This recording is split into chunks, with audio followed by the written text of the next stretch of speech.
J_Arcana, 6 months.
Hi everyone! I am Mezzo Justice and a co-founder of LoreBiters with...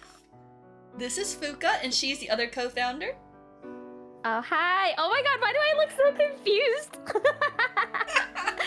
Hi everyone, my name is Fuka Hirimizumi. I am a shark VTuber. It's nice to meet all of you. I'm so excited. We started a book club because Mezzy was like, let's read together, bish. And I was like, yeah, let's read together. Honestly, we really wanted to start this last year, but timing, life, shit happens. But we did it! We got there! We finished the first book together! Yay! Oh my god, that was such an achievement. Finishing the book, that's huge. That's so huge.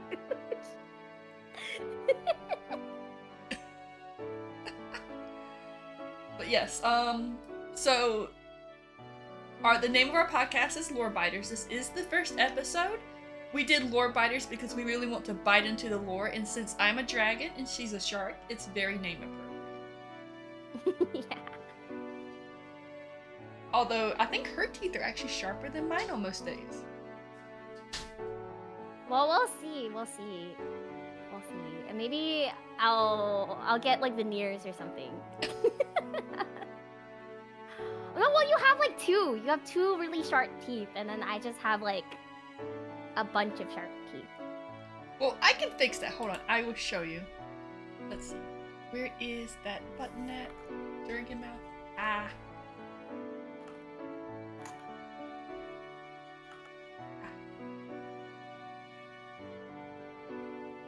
I can go Pennywise mouth. And they can all Wait, be yeah, sharp. no, you have sharp teeth too. Oh wow. I didn't even know that was a toggle. Yeah, That's so cute. I just don't do it often. Because you don't feel like I don't feel like you don't biting have people. to scare people away. Look, we want the viewers to stay. We don't want to eat all of them. Also, the model's a lot more fluid. Shout out to Mei Kitsune for troubleshooting the legs and the movement today.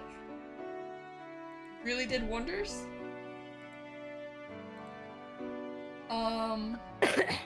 So the first book we're doing is actually called Fear the Flames by Olivia Rose Darling. Yeah. The back reads, an exiled princess teams up with the last man she thought she could trust in the start of a dazzling, unforgettable, epic fantasy romance series. So that's like the little back quote. And there's gonna be 4 books, right? I read somewhere online there's gonna be 4 books. The screenshot I sent Fuka yesterday said the author has officially announced that she has sold the publication rights of the last 2 books to a publication company. So they will all be published. And this is important to note because I did do a tad bit of research. I'm not going to say like I did a God's work of research, and I found the book was originally published through Amazon as an indie book. And that's going to be important for a later conversation that we will mention, so this book originally was indie, then it got picked up by another publishing company, so it got published twice. But it's not like Fourth Wing, where Fourth Wing keeps getting published because they have different covers. There was actually different content. Yeah. It's not like the current book trend where the book gets published like 1,000 times with different work. That's correct. Bro, Yeah.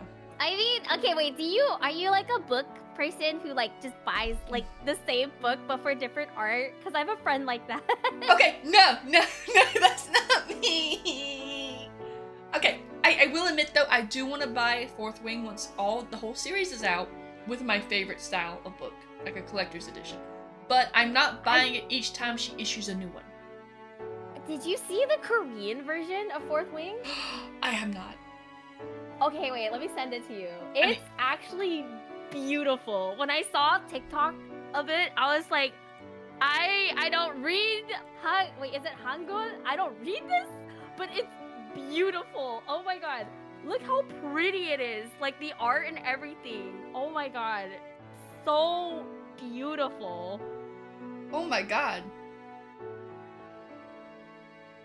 The fuck?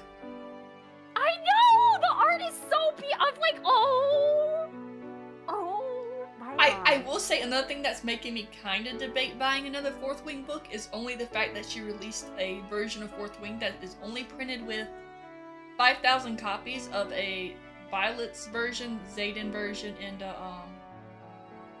there's one more. But it's like signed and has art and stuff in it.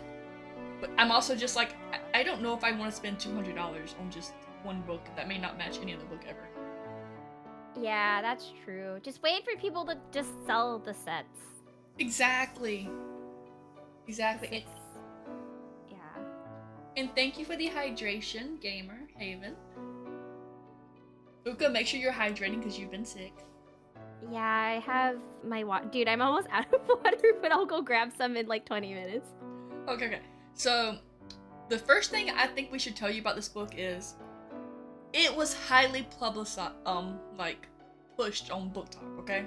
Not even gonna lie to you. Yeah, even my friend, she told me about, she's like, oh, did you buy the Book Talk book? Okay, continue, sorry, not to interrupt. No, it's fine. I'm glad you can verify that. So Book Talk has a habit of pushing books. Now, do I regret buying it? It was an experience. It was definitely not the way they advertised the book. The book was advertised to be something, and I felt like I read something else, to be honest. Like, it was... Yeah, okay. Yeah. I agree with that. Okay, this is what it says on the back, right? It says, like, Book Talk Sensation is highly recommended for romantic lovers, especially fans of Sarah J. Maas and Rebecca Yarros. So, like, wait, have you ever read any Sarah J. Maas books? I think, she did the Court of... Okay. Wait. Don't be mad. Thorns and Roses. I read the Court of Thorns and Roses. I started the second or third book in that series, and I did not finish her. I decided that series was not that good. I enjoyed Throne of Glass. I've heard Throne of Glass is much better than the Court of Thorns series. Yeah, I enjoyed that one. The Throne of Glass series, I enjoyed a lot. I haven't done the Court of Thorns and Roses, though. But my friends like the Court of Thorns and Roses. I think you would actually like Throne of Glass because, not to spoil anything, but, like, I think you would like the characters because they're very, like, she does a good balance of, like, edgy and, like, you sympathize for the character. And I really enjoyed reading the first two books. But I got mad! I can't spoil it, but I got mad. So, like, I couldn't finish the rest of the series because I found out, like, who she ends up with. And I'm like, ugh! That doesn't typically bother me unless there's no build-up. And speaking of build-up, that is one of the biggest problems with this book. It reads like a Wattpad novel or a fan fiction. And I'm bringing this back up because remember this was an indie publication that got picked up later.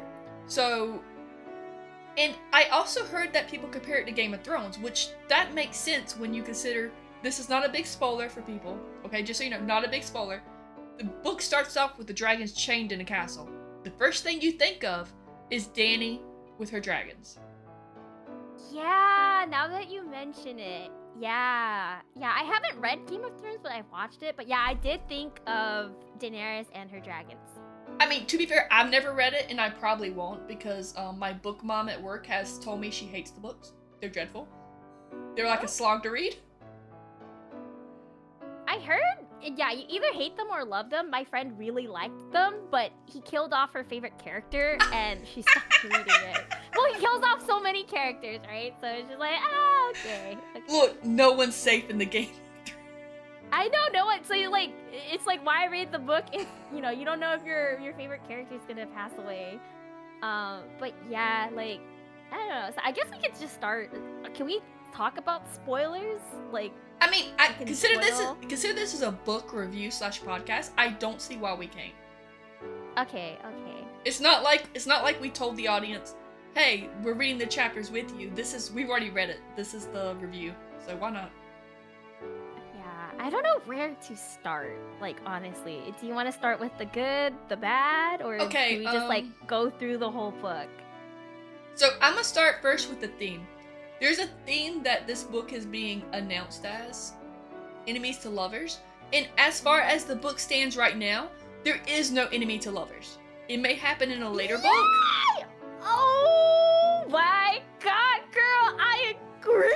I was like, Where? Okay, so it was advertised as like banter and like, oh yeah, like enemies to lovers. They're supposed to hate each other. But Caden, homeboy Caden, his dick is already hard for her. Like moment he meets her, right? Like it's crazy. And I thought I had to gaslight myself. I was like, does Caden really hate her? Cause like I don't know. He's always like pulling up boners for her every time I read the story. Right? So it's not enemies to lovers. It's more like in her head. Well, it makes it worse because he admits that even as a child he was looking for her to join her. You know, that chapter was what I needed. You know, like so throughout the story, right? He's popping boners for her like randomly, and I was like, I don't understand why he loves Elowen. Elowen's the main character. Yeah. Right? He's like so in love with her. Like he's like, I will kill anyone for you. I will die for you, right? Like all of that. And then I was like, I don't understand. Like why? And then he pulls up with like, I've been in love with you since I've seen you when you were a child. And I was like, sir, what the fuck? So yeah, like it's not true enemies to lovers. It's more like childhood lovers or childhood friends. Okay, and I will give her this benefit of the doubt, okay? Because Fourth Wing does it too. It may not be enemy to lovers yet, where they become enemies at a certain point and get back to lovers. Because both Fourth Wing series in another series, which I feel like has the same plot as Fourth Wing. So before you guys get all upset, there's a book series I read as a child that is very similar to Fourth Wing, and it is called Vampire Academy. With vampires. They go from you know what? Best My friend friends recommended this book. Yeah. So they go from like in Vampire Academies, for instance, they go from like student, teacher, mentor type to he becomes a full-fledged vampire. They become enemies. She tries to save him, brings him back to himself, and then they're lovers. So it's like a progression, and that's the way Fourth Wing seems to be following that pattern too.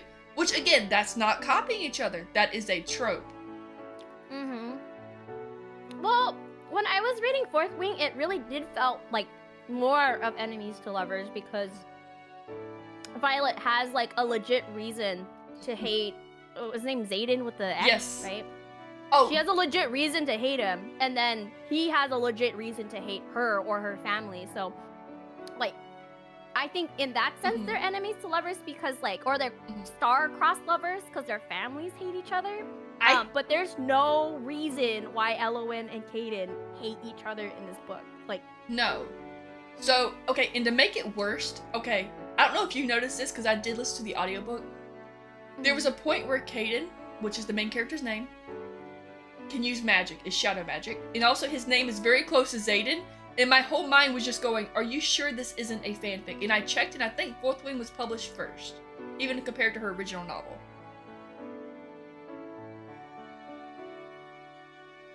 That's how I kind of like read the book, honestly. I was like, you know, this is probably a fan fiction of Fourth Wing, but you know, that's super valid because I mean, yeah. There's another book called like Love Hypothesis, which started out as Raylo fanfic. So yeah. I'm not hating hey, look, it. No hate, because guess what? 50 Shades of Grey, one of the biggest books, was a fanfic of Twilight. So guess what? Yeah. It can work. It can work. Yeah. But like, it's just like, I don't know, there was a lot of things wrong with it, and I felt like a lot of the plot was rushed. Like, it doesn't, the book didn't make much sense, and I'm saying that as someone, yes, I know I did the audiobook, you're like, well, what if you missed some spots? There were some points to where in this book, for instance, he took off his shirt so she could bandage him after he got into a fight, right? The chapter ended right there. Suddenly they're in a whole nother ass town at the start of the next chapter. I'm like, where the fuck did you go? Yeah. No, I 100% agree. So I wrote here issues that I had is pacing. I think the pacing was a little off, but I feel like, yeah, if you read it as like fanfic, right? Some sort of fanfic or Wattpad, I think it's okay because it reads as like little stories. It's as if she wrote little stories that she wanted to put in the book and then she like wove them together, you know? Like every little chapter was like a different event, and I was like, I don't understand how this ties back together to the past. So like the build-up is like, I would say the build-up needs a little more meat to it because it felt very lacking. Yeah. It wasn't like bad book. It just like you could tell she's a new and inexperienced author. I will say it that way. Yeah, so she like expects people to assume like based off of her writing. Like for example, I think I wrote something about I still didn't understand. I did not like Elowen. I'll be honest. I did not like her as a character because I didn't understand her biggest gripe with like her uncle for a while because she's like, he abandoned me, right? I was abused and stuff, and I didn't understand the abuse, and I didn't understand like the bond that she had with her dragons. Like what was so important about it? Like did you get anything from like audiobooking, like why she was so salty about being trapped? I get it, but like also why is she so vengeful and hateful due to that experience? Because I think the thing is, okay, and this could be me reaching or looking into it more than I should, because the author kind of didn't leave much to on the paper. It was more to the imagination. And the author could just be shy about writing those things, because to be honest, even the sex scene that they hyped up was not detailed. So, yeah. I think they're shy about writing certain things. Okay, so, it was mentioned that her father basically tortures her in every way possible that did not include losing limbs or of a unchildlike nature. So basically, she still had her card after everything happened. So her virginity was still intact, but she was tortured mercilessly by her father. So another thing I don't understand is like, if she was tortured so much, right? Like, why didn't she have any scars, right? Like there's no way, in my opinion, you can torture someone to the point where they feel like, okay, so there's a specific chapter I'm referring to, chapter I think like 33, where she like kills her abuser in like a really gruesome way. Like she literally had all of her limbs, no scratches, like literally no scratches or scars, right? And she kept emphasizing like, oh, just because I don't have any scars doesn't mean I don't have invisible scars, which I get, right? But I still don't understand what type of abuse would have to happen for her to be that vengeful. So I wish they went more into it so I could have more empathy for this character, because I'm sure that she's been through it. Like, girl's been through it, but like, I don't understand what happened. So I'm like, I have this disconnect. Like, what, girl? I feel like a lot of it was like waterboarding and stuff, because she does make a point to say, my father wanted me alive in case he needed to sell me off, like for a marriage. And no king or prince is going to want a princess that has scars or has been taken by another. So that's playing on that idea, but she really should have went more into detail. I do agree on that. I'm assuming things like waterboarding, not letting her sleep, holding back food, things that wouldn't leave a physical mark. Yeah. No, that makes a lot of sense, right? That's so sad. I feel so bad that happened to her. But here's the thing, I can also understand from all of this why she hates her uncle. Because he knew this was happening. It's not like it was a secret to him. And he only acted once his sister died. So it just shows this was never about Elowen, which, that's how the book ended. Showing that it was always about the sister. Yeah, it was always about the sister. Yeah. Which I get. Like, towards the end, I understood the hatred, but at the beginning, I was like, I don't understand, like, why. Like, she's like, he's my biggest op. He's my biggest op. I don't like him. Because so, yeah. He hates the dragons because they killed his sister, and so he was really pushing for her not to communicate, not to talk to them, not to try to figure out how to make the bond work. So, yeah. And that's why she saw him as an obstacle. He wouldn't let her be who she was. And as the Dragon Queen. Which, by the way, again, you could tell this is, if it's not a fan fiction, it was heavily inspired by books they have read. Because, let me go to where it says this. Bow before your queen or burn and bleed. That sounds very much like the Targaryen fire and blood slogan. Yeah. So, again, this is it does require you to have read other books or at least have some knowledge of how these things work from other books, because otherwise you will go into this fucking lost. And I think that's the only reason why I got as far as I did. Yeah. It's not a beginner-friendly book. I would not recommend this to somebody who's trying to get into romantasy. But if you want like I don't know, like an extra slice of lifey, easy to read, like turn off your brain type of story, I think this would work. Because another thing about like book talk is what I've realized is a lot of readers aren't like, they're not looking for something hard to read, I guess, or difficult to read. They just want to be able to get through the book to get the story. Yes. So I think this, in that sense, like this, very wet patty, you can get through it. And I don't know. I did like the scenes where they talked about like life, like when she's eating bread or something, or a pastry.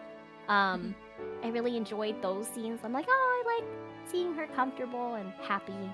I like how she writes happy scenes.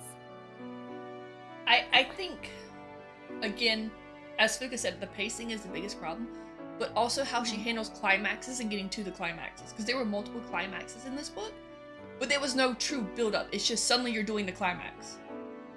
Yeah. So, and that's very much, to me, a new person writing issue, because there should have been a build-up, the climax, you kind of plateau for a bit, and then you drop down to comfort zone for a bit before the next climax. And that can be seen in this book because she keeps breaking up, as in what? Part 1, Part 2, Part 3. How many different parts were there? 3 parts. There's 3 parts. But yeah, so it's the deal, the alliance, and the heist.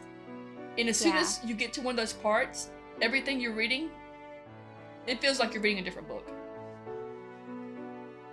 Yeah, the feel is different. I agree. And personally, I think the prologue could have been better. I kind of zoned out at the prologue. Is this her like talking about? Wait, let me see. Go back to the prologue. Okay, so hear me out. Most books don't start in the middle of the action, which is what this book did, which is like a big taboo because you don't give time for world building or anything. And that's also what loses a lot of the readers. Now again, we are talking about the publication version.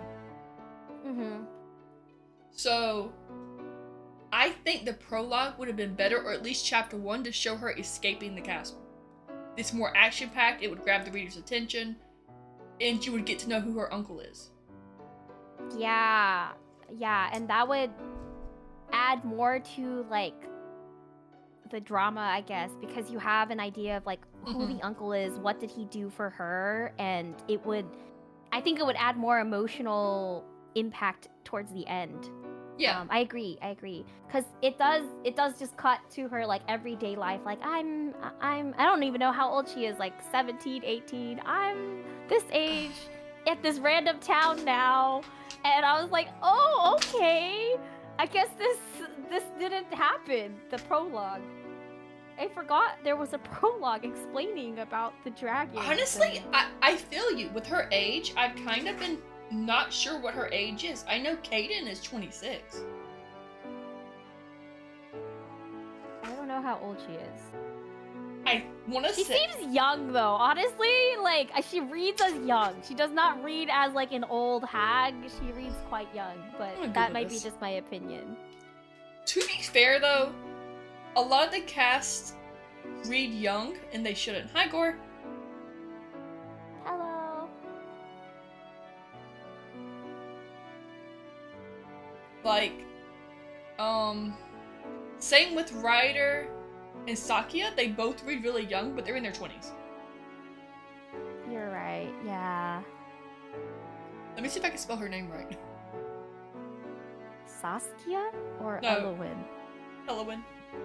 She's 25, supposedly. She does not read as a 25-year-old. No. Hi, Honorable Paladin. Thank you for the 7-stream streak. But no, she really doesn't. She reads like you said, like she's a young child. And I think Yeah. if I can pull up the document that I sent you, because my brain went burr. Oh, you know, I stopped at the first page. Okay, wait. You have legit like actual screenshots. Okay. Yeah, I tried to be nice to help us with the podcast because it was the first one. Mhm. So, I like this review by Heather X on Goodreads, which says she is a millennial Z protag. Like, she reads like a new generation.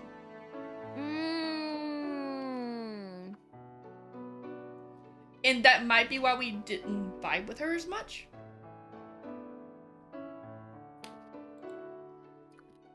Yeah.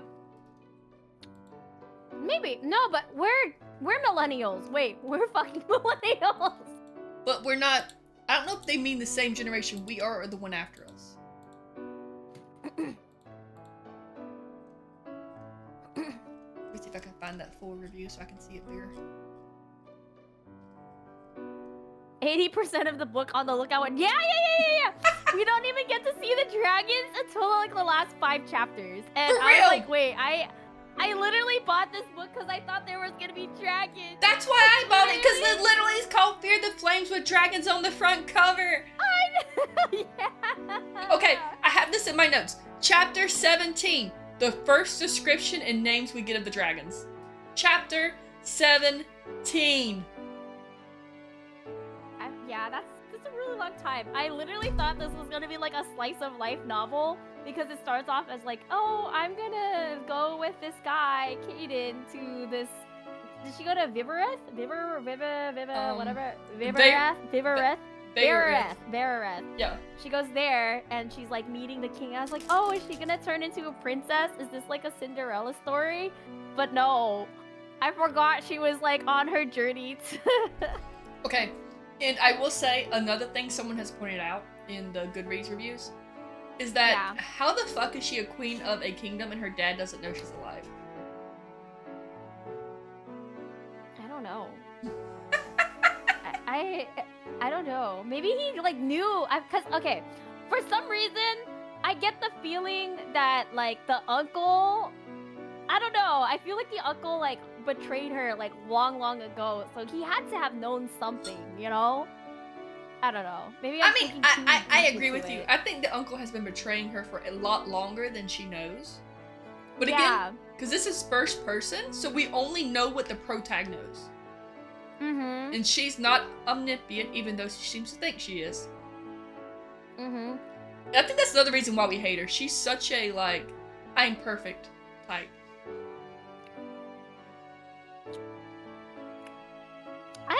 I don't mind Mary Sue's in some contexts, right? Because she's like, she reads as Mary Sue. You know, like the archetype where she's very perfect and nothing affects her. Like every situation she gets herself into, she figures it out. And I'm like, wait, I want you to lose sometimes. That's my issue with her. Like I wouldn't mind it if we had seen her grow into that, but there's been no development. It's literally been like a blank page. Here, this is her, and then there's no development for her. Like the characters are, in my opinion, are very bland. They have not grown in the novel. They have not changed. And again, I've heard the second book is better, but in this book, nothing has changed. Which is really hard. You know what's funny though, right? Throughout the series, throughout the novel, she keeps saying that she's changed. She keeps saying she's changed in the novels. I remember reading this, like, I think it's like, I didn't mark it, but throughout the series, right, she like lowers her guard down with Kaden, and she's like, oh, I've changed. I'm no longer the same naive girl, right? So I feel like in the protagonist's eyes, in Elowen's eyes, she's changed, but us, we're like, no, you haven't changed, girl. Okay. You just got some good dick. That's all. You just got dick down. That's the only change. That's the only change. I will say the only change I think you could argue and be successful is she's become pampered.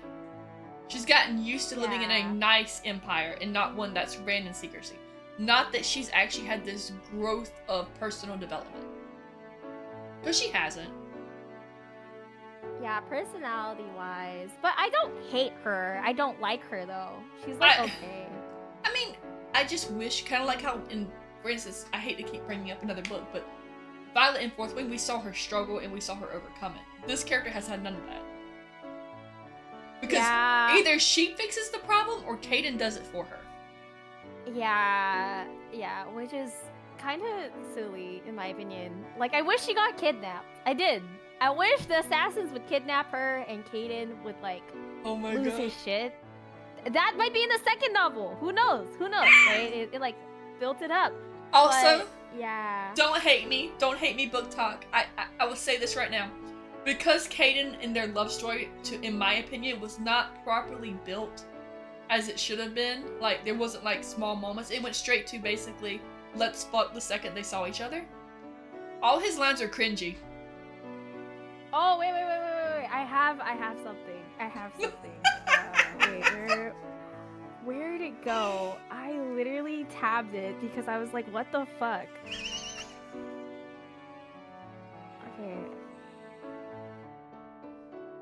Yeah, he like literally page 88, right? 88, like first third of the book, he's like, I can take off my clothes if it's too confusing for you, because she's like, you don't look like you, and he's like, I can take it off, and then I was like, I literally, you don't even know her, you can't say that, dude. And then, okay, I think they are going to do like the blood ritual or something, right? Yeah. And she says here, you shoved me into a stone of wall. I'm uncomfortable. I don't care, he hisses, grabbing my hips to still them. But that's when I feel it. His hard length digging into me. How the fuck are you gonna be hard on a mission, dude? Like, what? Okay, Fuka, to be fair, the most of the times they talked about him being hard was when they were in places they shouldn't have been, and it was the act of being caught, I think, that made him hard. That is their, foreplay. What the fuck, dude? I was like, homie, I was here for the mission. I'm not here for your hard legs. Stop. Because remember the brothel scene where there's a chance the assassin may kill her? They basically almost have sex there because they get too horny. They're like, ooh. Yeah, the brothel scene? Okay, it was supposed to be hyped up, right? They're like, oh yeah, there's this brothel where you can go and be yourself or be a different version of yourself. Fuck whoever you want. And I'm like, okay, cool. Are they gonna play into it? No, they fuck each other. And I'm like, come on. What the fuck, bro? Which chapter was it? I tabbed it. Yes, Star, this book had very cringy moments. Do I regret reading it? Like I said before, no. Am I going to read the second? I'm a powerhouse through it. But the question is me and Fuka going to take a break before the second one and do a Zodiac book instead? Yeah, I'm on the third one. Okay, honestly, I enjoy Zodiac Academy way better. And this is why I'm giving Fear the Flames a chance.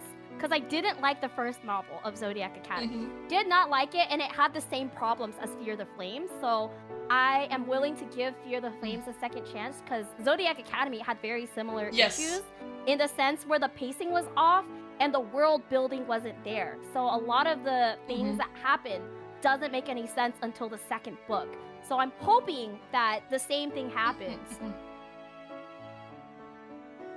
Yeah, but they literally just like fuck, like as okay. Wait, I tapped this page. Oh my god, there was a page where like Finian and what was that other guy's name? Finian, Sass, Ryder. and Ryder. They made a bet to see if they fucked, right? They're like, we bet that you guys fucked, right? Pay up, right? And they're like, yeah, we fucked. And then I was like, but that was after the dragon capture.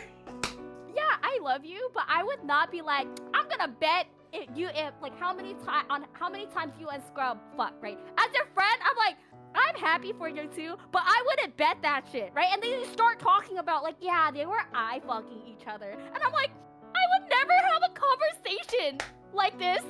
Okay, I will be honest with you. That's not a girl thing. That is definitely a guy thing, though. Guys definitely do shit like that. What the fuck? But even okay. So what I had an issue with, right, is Finian, right? Finian is Elowin's brother, right? Like brother from another mother. And as somebody who has siblings, if my brothers were betting if I were fucking other guys, I would lose my shit. What the fuck you mean my brother is making bets on whether or not I fuck someone? No! Okay, did you pick up that Finian's actually gay? Yes. Okay. First thing I said, Finian isn't in love with her? Explain this quote. You were the first face I think of. Is he like Fruity? They kept emphasizing he's like a brother. This is a missed opportunity. That's what I wrote in my notes. No, he's definitely gay. Remember how he talked about you didn't warn me how hot the guys were to her?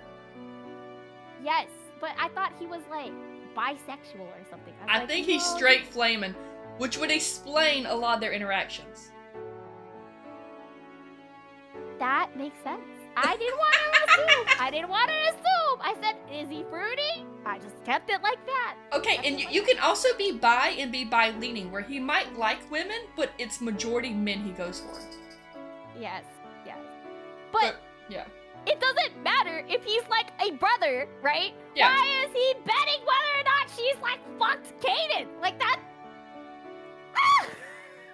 I don't get it. I think it was more like a jest where like, have you ever seen two best friends so in love that they don't even know they're in love themselves and everybody's just watching it? I have not seen that. I have. So. And it's really cute. It actually happened in my D&D group. You could tell when people are really in love with each other. And it's like a bet. Okay. It's like a bet to see when it's going to happen. Like, so how much longer. Question, did you make that bet? Like, I bet you he's gonna suck dick today, right? Like, on this date? Or how did you make those bets? Like, I don't think you're making those bets. I'm thinking, oh, no? like, they're gonna get together. No, but me and my husband definitely have private conversations like, oh, they're totally going to date. I swear. If they're not dating by next year. They're fucking. If they're not dating, they're fucking. But I also have more of a male personality than most girls because I was raised by two older brothers. So I've seen shit like this. It does not completely surprise me. Like, to the point to where my brothers were such hoes, they would buy their friends hookers. Like, I don't think you understand. What? Wait. Hold the fuck up. Oh my god. What do you mean? What do you mean people buy each other hookers? What? So we'll call this friend M, and we'll call my older brother, I don't know, shit. Bang? Fuck it. Bang and them. M was very lonely. He had a bad breakup. So they paid and bought him a hooker to sleep with to, you know, help get over it. Did it help? I mean, he got laid, so he felt better. You heard it here, folks. First here on Mizzle Justice's channel. To get over a broken heart, the Dr. Mezzi prescribes a hooker. Okay? The prescription? A hooker. Get laid. I will agree. It does not agree in the long term, but it will help you in, like, just for a little bit. It gets them out of the slump, but you do have to be supportive after that. I will admit that. You can't just be like, this will fix you forever. It's kind of like a band-aid. Gets them out of a slump. Okay, that makes sense. Yeah. Okay, I have brothers, but I don't think my brothers are buying each other hookers, okay? Well, not each other. They bought their friend. I'm gonna ask my brothers, like, have you ever paid for a hooker? Okay, what do you think the main joke at bachelor parties is? They buy the hooker for the bachelor, and that's why a lot of brides-to-be ban bachelor parties. Because that's a legit thing. It's not even like, hey, it's a joke. No, some dudes are dumb enough to do that shit. I think I don't have that many friends to the point where I understand, like, bachelor parties and bachelorette parties. Like, what the fuck? Anywho, if you're here for, like, honestly, this level of smut is, like, my level of smut. I was like, the fact that I could tolerate all of those, like, sex scenes, I was like, yeah, this isn't spicy at all. Like, oh no, honey. I read darker. It's like, yeah, it's like, they tried. I think it's like a 2 out of 5 spiciness for me, because they tried. I'm gonna give it a 1.5 only because they didn't completely fade to black. They did some foreplay, but I read a lot worse at work to where I was like, I'm gonna go to the bathroom for a bit and put this book down because I can't deal with this book at work. This was nothing. It was like very beginner smut level. Yeah, beginning smut. It wasn't, I don't know. I was like, okay, cool. I liked how he likes to pleasure, like, Elle. He's like, I like to serve my women, right? So, Yeah. okay, something I couldn't, maybe it's because I like my tropes, right? Like, I think they're switches or something like that. Like, he loves to eat cat. I don't know if I can say that word. He loves to eat cat, and he's like, yeah, I love to eat cat. So, I learned this hand gesture from a friend. You know how you put a V in front of your mouth and you lick it? Yeah, he loves that. Yeah. Yeah, he loves that. He loves that. He loves licking. Yes, licking that. yes! Real men do. Real man, dude. I guess he's a real man. He's a real man. Like, it just kept going and going, and I was like, are they gonna do any more? I was actually like, I kind of want them to do more, right? Like, I did You're too, and that's what makes me so sad that the actual sex scene was so little, because he spent so much time telling her, like, whenever we finally have sex, I want to be the only one hearing you scream my name. I want to make you scream, like he just kept hyping it up for it to fade to black. Yeah, we just get like 2 pages of them smashing, and I was like, really? But okay, this is what. Okay. Literally, they come back from a mission. She just released her dragons, right? She's like, I've released my dragons. I'm bruised up. Homegirl is bruised up and beaten, right? Like, I'm like, how? If I was beaten to that point, or if I was, like, tired, how did you muster up the energy to fuck, right? I would not. I was like, man, you're gonna really, like, break her. Okay. I was concerned for her health. I wasn't, because they have made a point to always say how gentle he is with her. But you can't be like, I'm gonna be fucking you all night, right? I gotta make this right. If he's like that, you know, I don't know. I had conflicting feelings. Maybe he was gentle, Fuka. They did have a whole chapter explaining how he was bigger than any lover she had.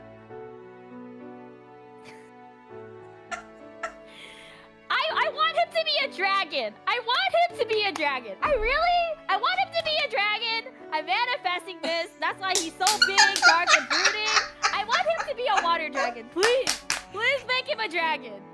Stars, yes, Fuka has reached her bestiality. The era.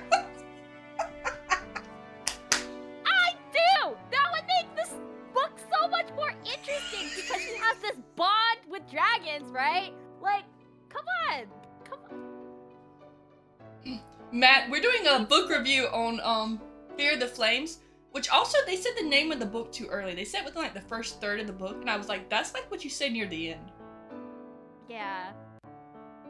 Maybe she like did these chapters out of order, and she had to like how I felt about it. Like I said, she like wrote each of these chapters individually, and then had to piece them together. So maybe she like had to piece like her ending together ahead of time because some of it didn't make sense. Yeah, I agree with you. It definitely does feel like a Wattpad novel. Like, I can't deny that. And it does not help that we now know it was self-published at first. And to be self-published on Amazon is not that hard. It is hard to be picked up by a publishing company. And they can make you make edits to get your book published. So, I'm hoping that what we lost was not detrimental to the book with what we read. And also, from Reddit, Reddit said it wasn't. It was just like it made the book just longer. It was like, you know how she like describes like her ball gown or something. Like it was this color. It was like a bunch of that. So I think they like cut out the fluff and then just left like the majority of like the meat of the story. I will say. Sorry, I interrupted. No, you're fine. You are fine, sweetie. I will say one of the things I agree with for the changes, apparently Caden's house was also supposed to be very more, humble or small. But he is the commander, aka, like, the head of the military. He would not have a humble home. The money and everything makes sense. The review I read was very upset that they did that change, but it makes sense if he's that powerful. Which is explained when he says he has enough authority, he can challenge the king and queen to war over their thrones if he marries a royal. That's how much power he has with his military. And people are like downplaying that. Because he's a dragon. He's a dragon. Because he's a dragon. He's a dragon. Dude, I think he's a dragon. He's hoarding all of his money. Like, homie has a bunch of money, right? And he's trying to marry a royal with a bond to dragons. He's a dragon. Oh my god, my favorite thing was when she was like, I don't want to spend your money. And he's like, sweetie, you're gonna have to spend a lot more to even make me sweat. And then bought her 1,000 things more just to fuck with her. Oh my god. He's like... He's too perfect too. I don't like how, like, they made him poor at the beginning. He was like, oh, I struggle. He should have just been rich to begin with. Just been rich and then just worked his way up. Again, this goes back to... I feel like this book should have been a second book, actually. It'd made a lot more sense if there was more world building. Yeah. Or like a novella or side one. Yes. But I'm happy that she was able to get published for real. Like, I mean, for real. There had to be enough people who liked this book in order for her to get published, you know? I mean, true, because looking at my dates, the self-published on the Kindle was 2022. We get the ebook in Audible in 2024. We get the UK and Australian in the 2024. In 2025, we get a paper book version of it. Mm-hmm. So everything after 2022 is the version we read. So the book was indie for about 2 years. And also, I will say, is it just me or do the dragon names sound very similar to other character names, like from different books? Or is that just me reaching? I don't think it's you reaching. I think the names of the dragons, I don't remember. I didn't even bother to write down the names. Because she keeps on repeating Soren and then she starts with a V. The whatever. Where's her dragon? Where's her dragon? Cause she had to do Beatrix, Venetrix. Benetrix, yeah. Yeah, it does sound familiar, but I can't put my finger on it, like where she got these names. Well, Calathea. Here we are. Venetrix. So Soren, we have Soren, Valius, Benetrix, Calathea, and Delmira. Is there Basilius? Yeah, Basilius. Basilius. Yeah, I don't know where these names come from. See, but... I was thinking of Rhaenyra, actually. Rhaenyra? Is that a book? Rhaenyra is the name of the Dragon Queen in Game of Thrones in the House of Dragon series. Oh. I kind of thought of that when I heard it, honestly. Because again, I did the audiobook, so I was hearing the names out loud. I didn't see how to spell them. I wouldn't be surprised. Yeah. So, just so y'all know the colors, Soren is an emerald green with black tipped wings and horns. Valius is pure lavender. He has no markings, by the way. There are 3 females, Benetrix, Calathea, and Delmira. Benetrix is crimson with pink and gold markings. Calathea is silver with white tipped wings that look like snowflakes. Delmira is sky blue like a perfect summer day with yellow markings. Their eyes match their dominant colors, green, lavender, red, silver, blue. Just so y'all have at least some idea about them. Because that's the first time we heard about them on like page 115. Oh, there's like fan art. I think the fan art makes this book look so good, but the vibes don't match. I was so hyped because I saw some of the fan art and I was like, oh, it looks so good. Okay, let me show you. Let's see this. This is the dragon fan art. I think amazing. It does look so pretty. But also okay, you got wait, look at this one made me buy the book, honestly. I was like, if someone took their time to draw how this looks, then it has to be a good book. Look how amazing! Look! And I'll be honest, the thing about this whole thing is that you have to remember that this is also in the hype of Fourth Wing. Fourth Wing has been one of the biggest dragon novels in a very long time. I'm talking about like since Aragon. Yeah. Oh, yeah, you're right. I was surprised I liked Fourth Wing as much, and I wasn't into the dragons, but then after Fourth Wing, I'm like, oh, I love it. And it takes like the university trope and spins it, right? I really liked that. I thought it was gonna be like, you know, typical when I heard, oh, there's a school for like the writers and stuff, but I really liked what they did, where they made it like, oh, people will die here, and they make you really care about all of the characters. Well, because the author set up a good thing to where there's actual consequences, like a character dies within like the first 2 chapters. And it's legit death. Yeah. Also, though, looking at this art, he looks so much like how they picture Xaden. It's kind of sad. I really think this is fan fiction. This feels like it started off as fan fiction. Also, can I just also comment that, oh,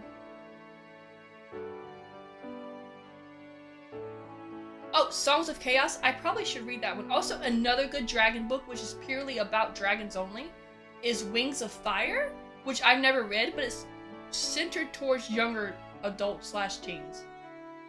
Oh, I will read teenage books because I like how it's not smutty.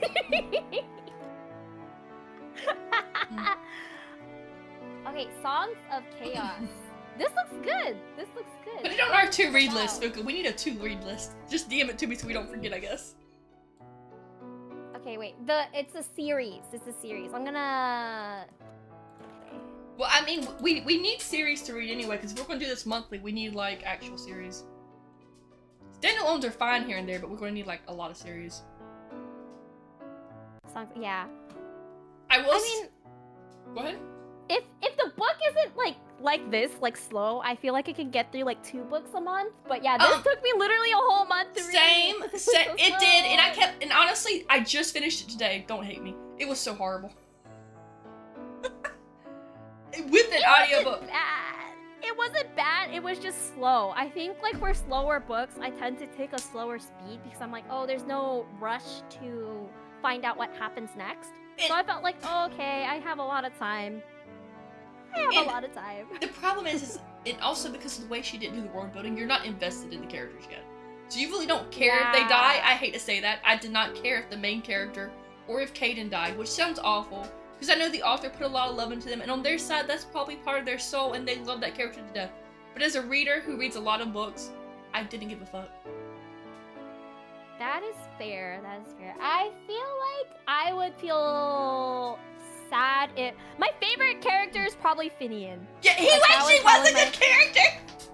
He was like the best character in the story, in my opinion. Because he had like some spice to him and he had flaws, but you loved him anyways. So I would be sad if he died, but everyone else, like when they hurt him, when they like put him at knife point, I was like, no, not him, anyone but him.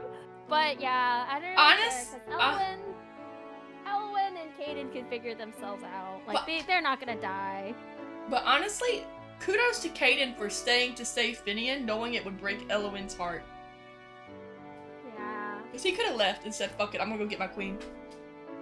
He could have, but he didn't. He was like, no, I have to save this guy. Oh. He's my homie. Another thing that really makes me think of Game of Thrones when I read this series is the fucking Fire Priestess.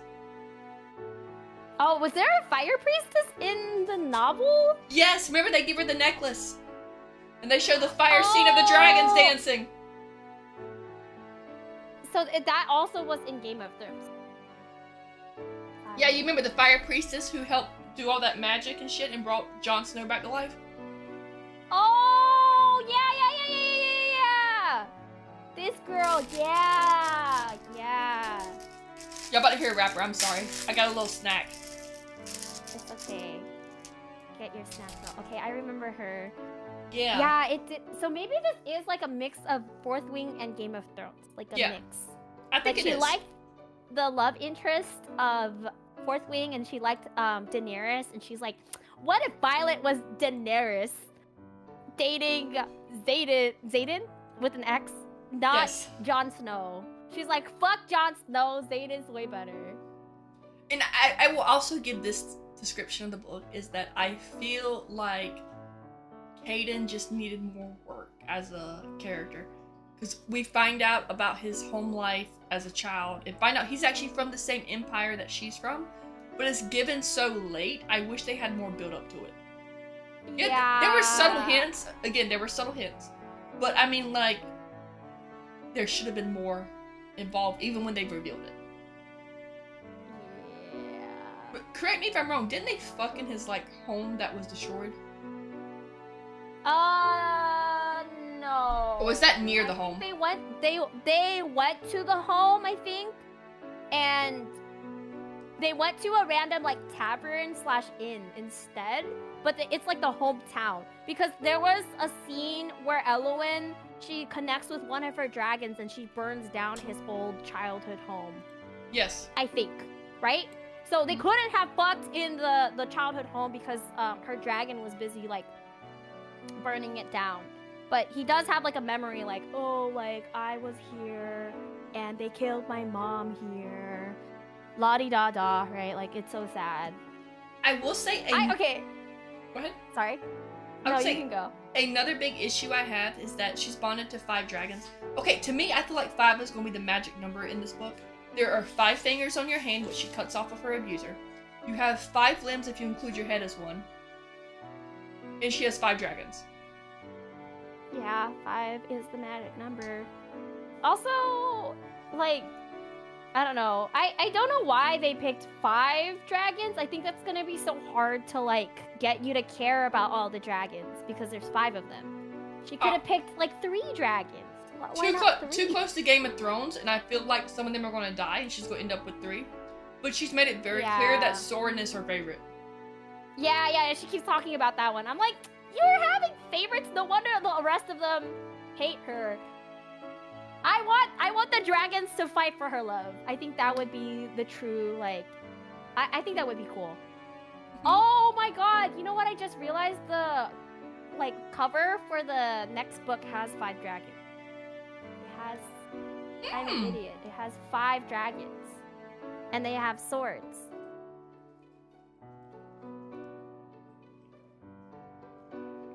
Why does this one only have 2? I don't know why it only has 2. Maybe it represents, like, the main characters. Oh, and it matches the eye colors of the dragons. Yeah. I think the 2 dragons in the front of the Fear the Flames represents our main characters, Eowyn and... what's his name? Caden? I'm excited to see what they could do more with, like, the blood magic. I want them to, like, talk more about the magic, because I thought that was very interesting that in order to do their magic, they have to bleed, and, like, they both have different affinities, right? So Caden is, like, affiliated with water, and Eowyn is affiliated with fire, so... And, you know, and that's very interesting, because the Flame Priestess at the end says she will always be drawn to the water element, which is what Caden is. Yeah, so I think, like, that would be interesting in the next book. I hope it goes over... Oh my god! Okay, so I bought the book, right? I have the actual book for the next book, and it's like the map is colored, and it has, like, all of her dragons. Oh my god. I mean, the map in the first one's colored, too. That's actually why I was so hyped for it. I thought it was going to be a good book. Okay. Oh, I have the non-colored version. I was like... Don't at me, but back in the day when I was a child, Books A Million would do, like, midnight book drops, and you'd go there and have a book party, right? Yeah. And back in the day, being a hardback book and having a colored map was, like, the dream, because everything else was always in black and white, because it was so hard to get a publisher to print you a colored map. Yeah.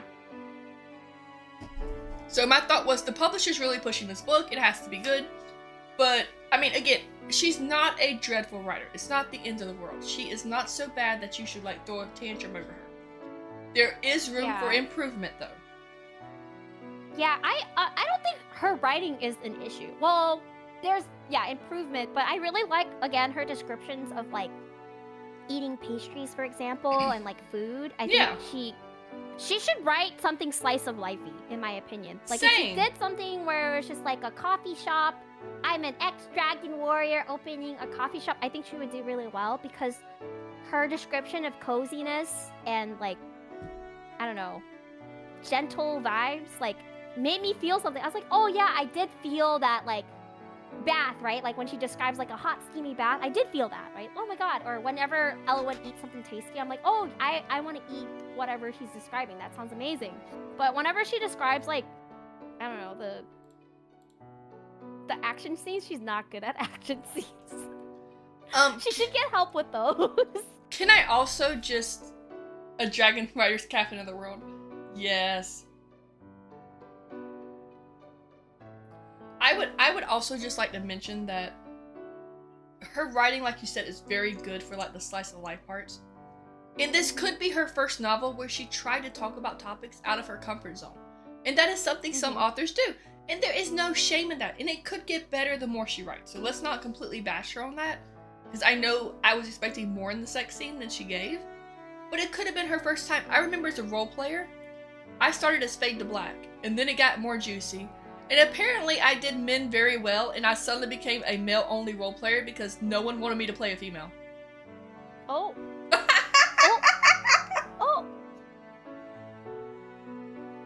Oh my gosh. Yeah, I'm not a writer, so I shouldn't criticize, right? I shouldn't be this critical, because yeah, I don't write like you. I don't roleplay. So that's great that you have that perspective, that you need to write more and put yourself in that POV for it to get better. Yes. So hopefully it does get better, because it sounds like she has a lot of like, she has a vast like library, right, from her imagination. You can tell that she has a lot that she's pulling from.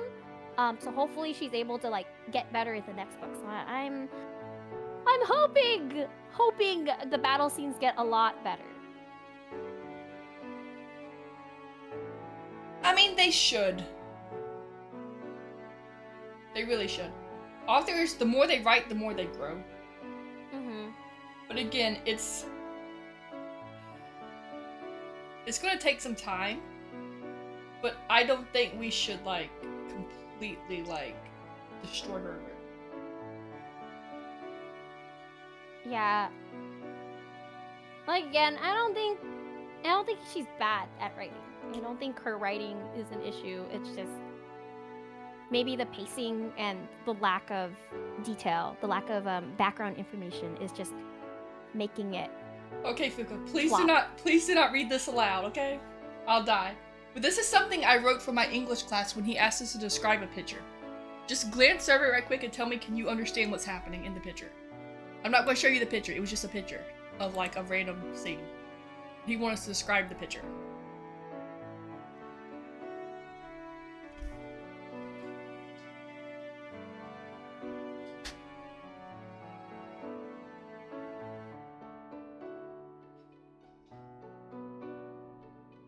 This was like the rough draft I did. Yeah, I can see it.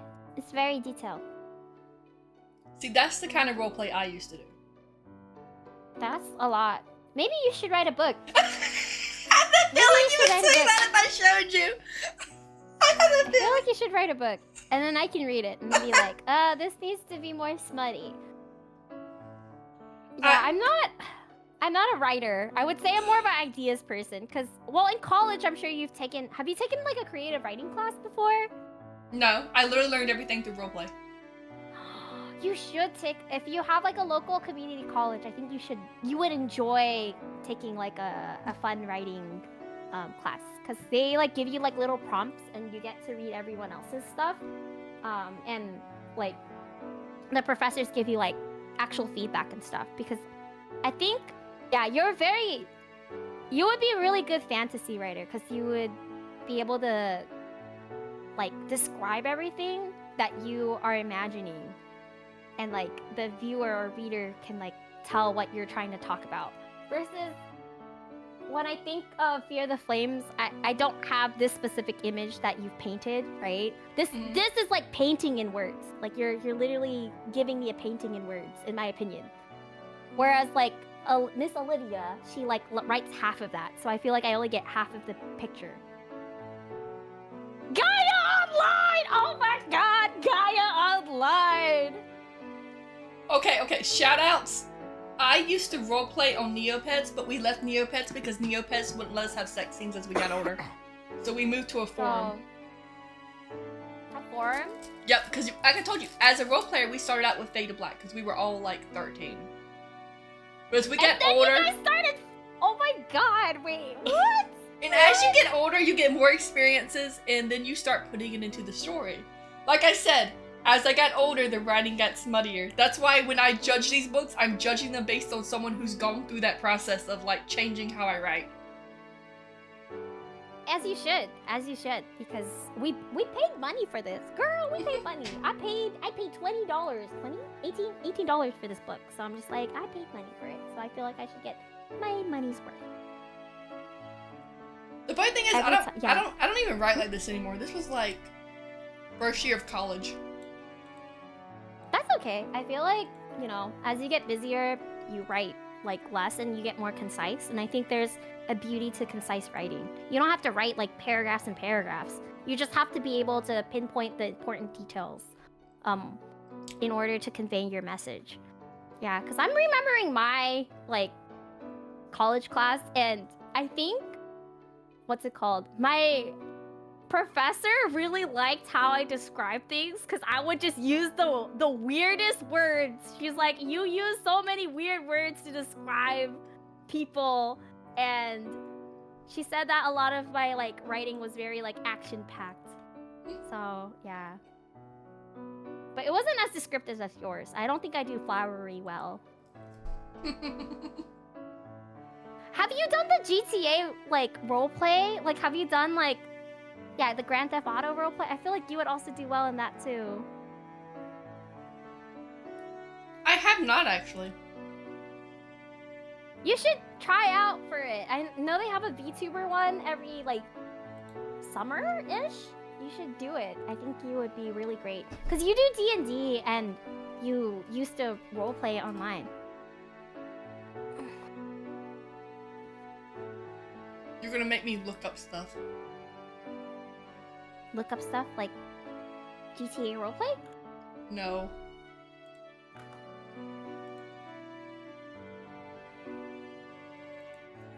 But yeah, you should play more games. Huh? I definitely feel like, as a former role player, her writing was lacking.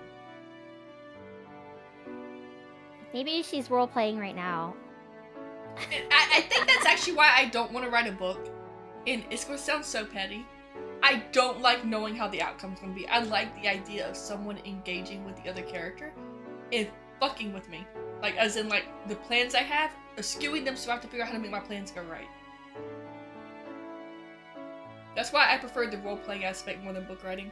I do know some of the role players I role-played with wanted to write a book, which kudos to them. I don't have the mental fortitude to do it. To write a book. It sounds honestly like a lot of work. Well, it's not just a lot of work, it's... You have to play all the characters, which again, that's not a problem. I have a vivid imagination, but I don't like knowing the ending. I like to have someone help me write it. Just because to me it's more fun when you engage with someone else. I think there are authors that do like co-writing, but I don't know how that would work, right? I don't know. Co-wrote a book. I don't know how it works, but I know Aaron Hunter is actually 3 different authors who writes the Warrior Cat series.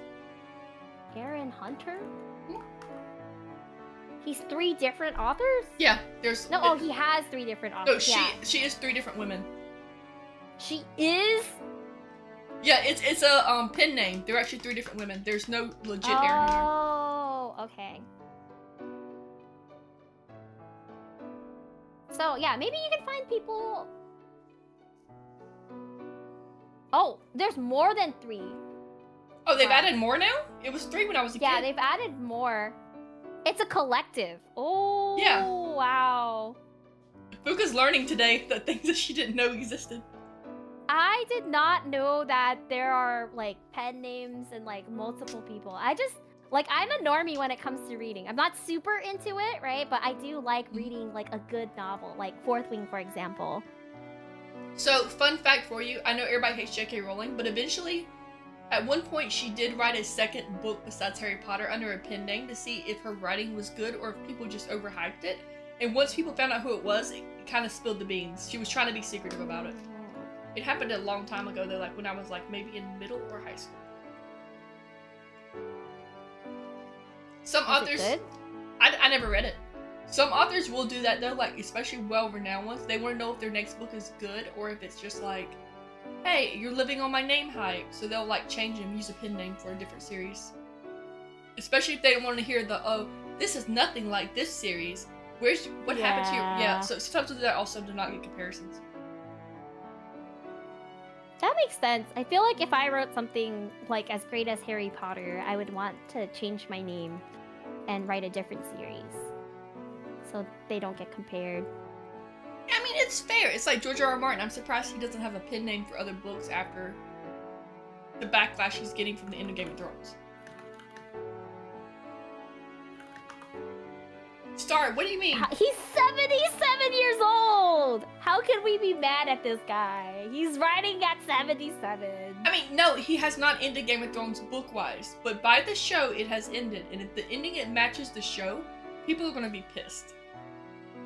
I don't think the ending will match the show. I think, like... Or maybe it will, but then it'll get into a different... Or it'll get there differently.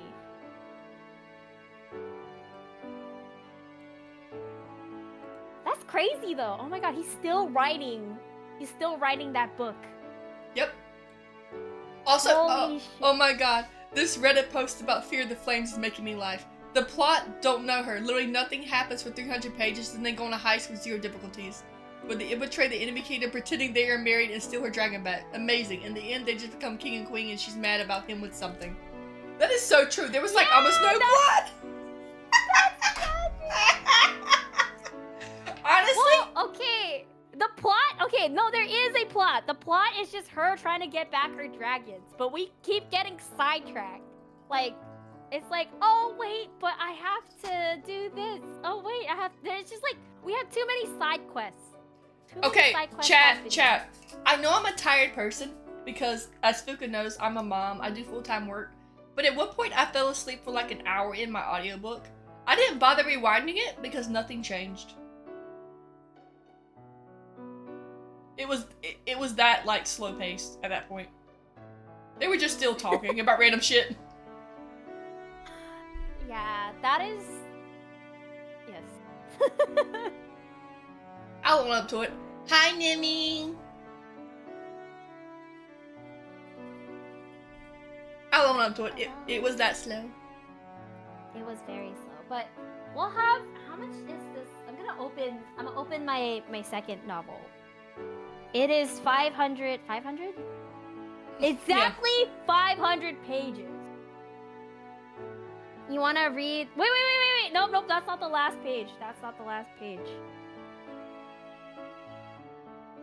Oh, they have perspectives! Sorry, that's a spoiler. There's spoilers. Sorry, that was a spoiler. Okay. Well, cause I like opened up the book, right, to the last page, which is page 513, and it says chapter 75, Caden. So, it's perspective, right? Mm-hmm.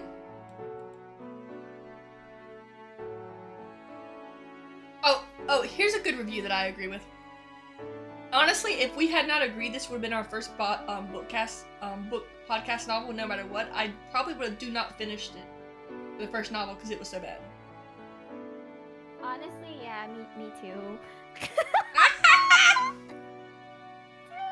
Okay, so at first, I was like, I thought you really liked this book, right? So I had to like gaslight myself. I was like, I really need to like this book because Mezzy likes this book, right? Like I thought you liked it, so I was like, yeah, I have to get through it because Mezzy likes this book. Because I thought you already read it, so I was like,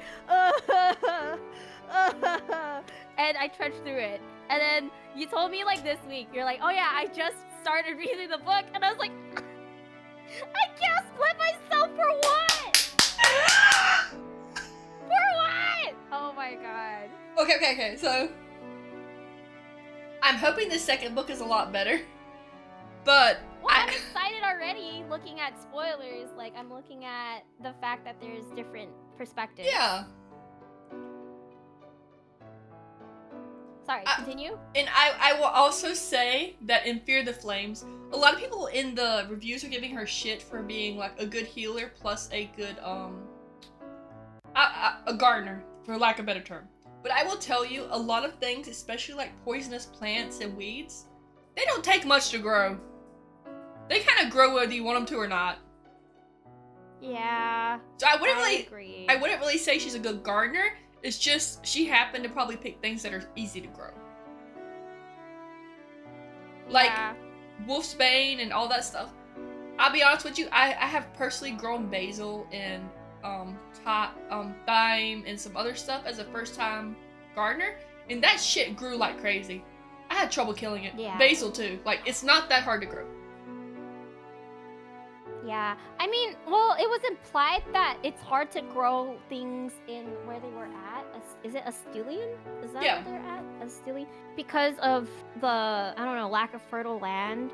But I'm not surprised that she's a good herbalist slash, like, gardener. Because, yeah, dude, if you're gonna be a good healer, right, you need to know your stuff. Like, it sounds like she's more of a apothecary type person. But...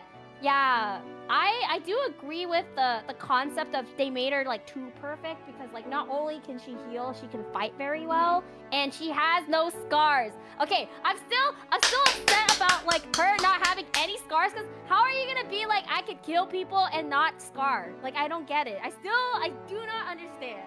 But okay, now watch the next book. They're like, my scar that I don't like to talk about. And Fuku's gonna be like, motherfucker, where was this in the first book?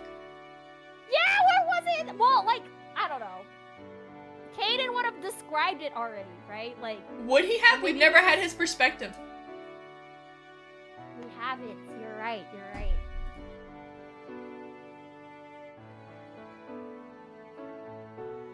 I hate to tell you, Matt, I am very good with potion making and poisons.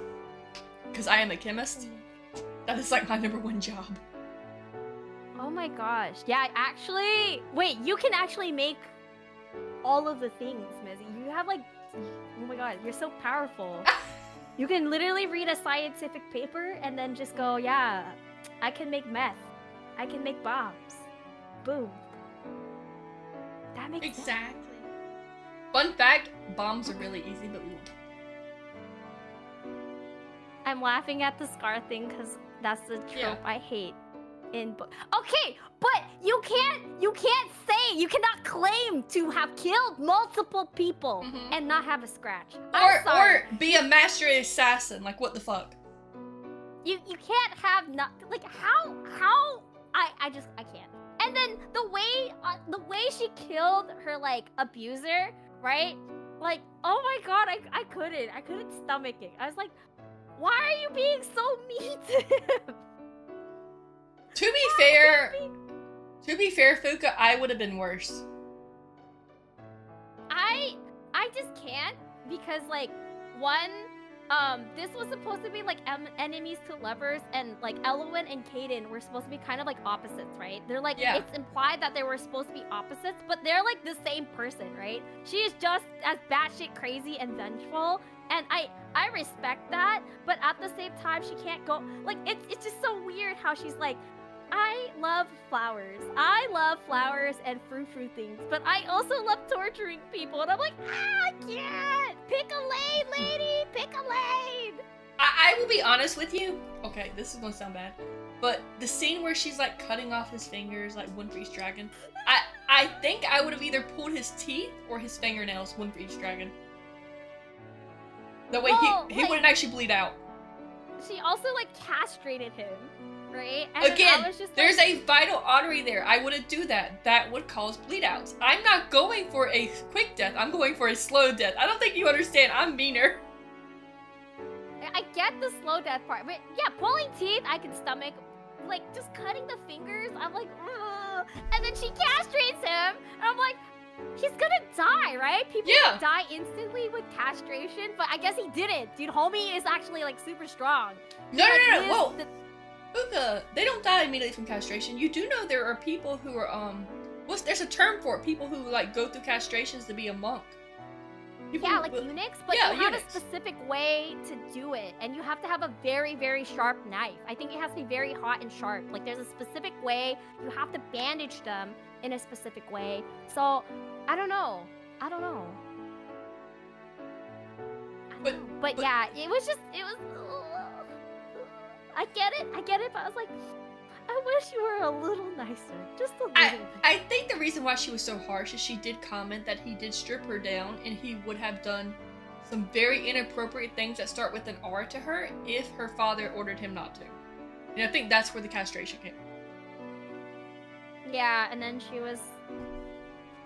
It was interesting when he was just like, but my family, and then she's like, WTF. Like, I don't know. It was a weird scene, but I understand why it happened.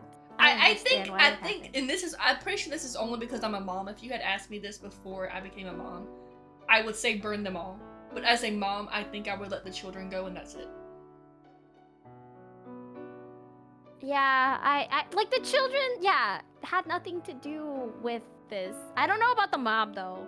But yeah, the children, they don't deserve anything. They just anyways.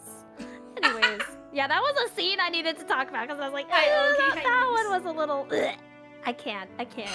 With the fingers, I was like, I was rating it and I had to stop. I feel bad because I watch a lot of horror movies, so I'm just like, this is normal, and Fuka's over here like, fuck no. I can't do gore. I don't know why. I just can't. I can't do it. I'm a wuss, but I will read the things for you. Oh my god, I'm watching Welcome to Derry, and that's why I'm like, I definitely would draw the lines at the kids, but I can understand her rage. Hi, y'all. Saying that for Colette. Welcome to Dairy Free. Oh my god, this looks scary. I can't. It's Pennywise, and he torments children. That's all you need to know. Oh. Oh no. Okay, I'm gonna go get some water. I need a little more tea. I'm gonna take a little break. BRB.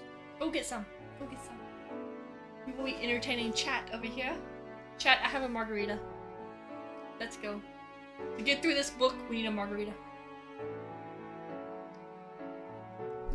Cause it's definitely a Zayden without all the hotness, and it's cringe. I can't deal with Caden, man. I can't deal with Caden. I can't.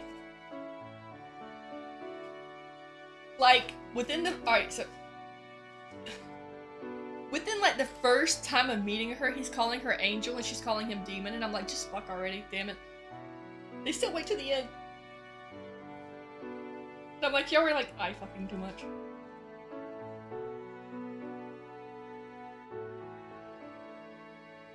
Let's see.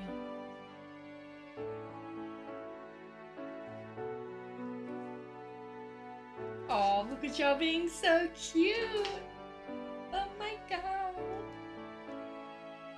I don't like Slimer's Mimi!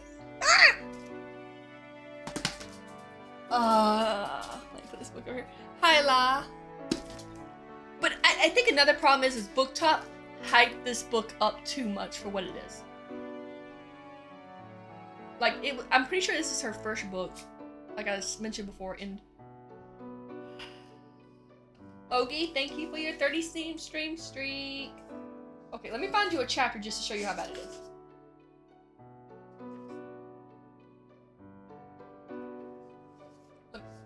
Let me find a good, so I can tell you how, like...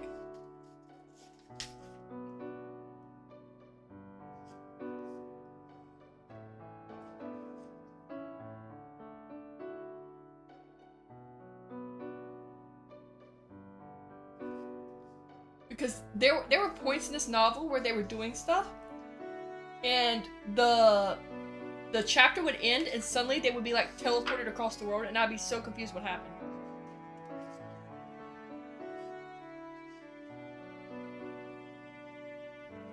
Like, I had to rewind my audiobook multiple times. It was bad. Hello? Hello. I'm back. I'm trying to find them a good example where they, like, skip between chapters. Oh.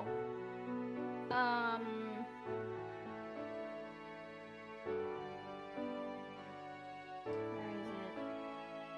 is it? Where, like, you're just going, what the fuck happened? And you, like, reread the chapter because you think you missed something and you didn't.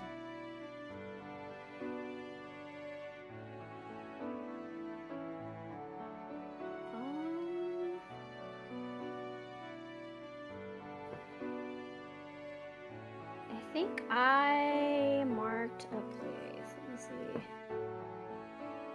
No, that's the amulet one.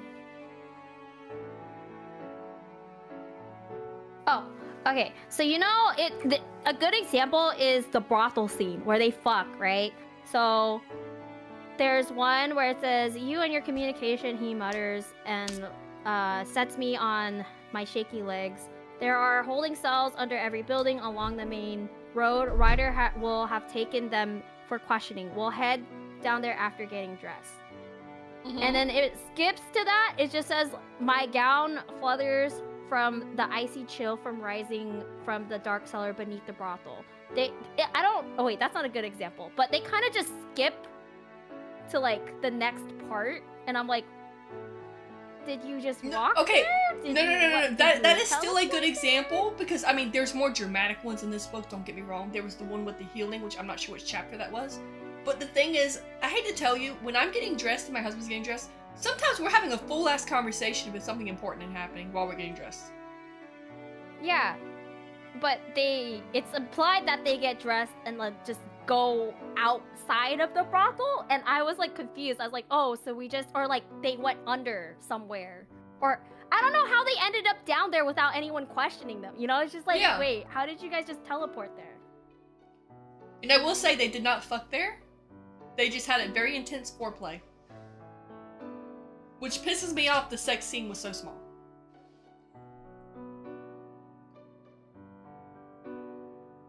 Oh, you know what? The scene where she gets, like, they tried to assassinate her the first time. That one tripped me up. The one with the bathtub? Yeah, because I don't remember how that happened. Okay, so they are talking. Let's see, what did he say? Okay, so they go to the tavern for the first time, and she gets flirted on, and he's like mad. And then the end quote is, "Our hands are covered in thorns, and every touch, no matter how innocent, draws more blood." That is literally the context of that page, and it skips to, "Do you still want to talk tonight, or do you want to sleep off the whiskey and cider?"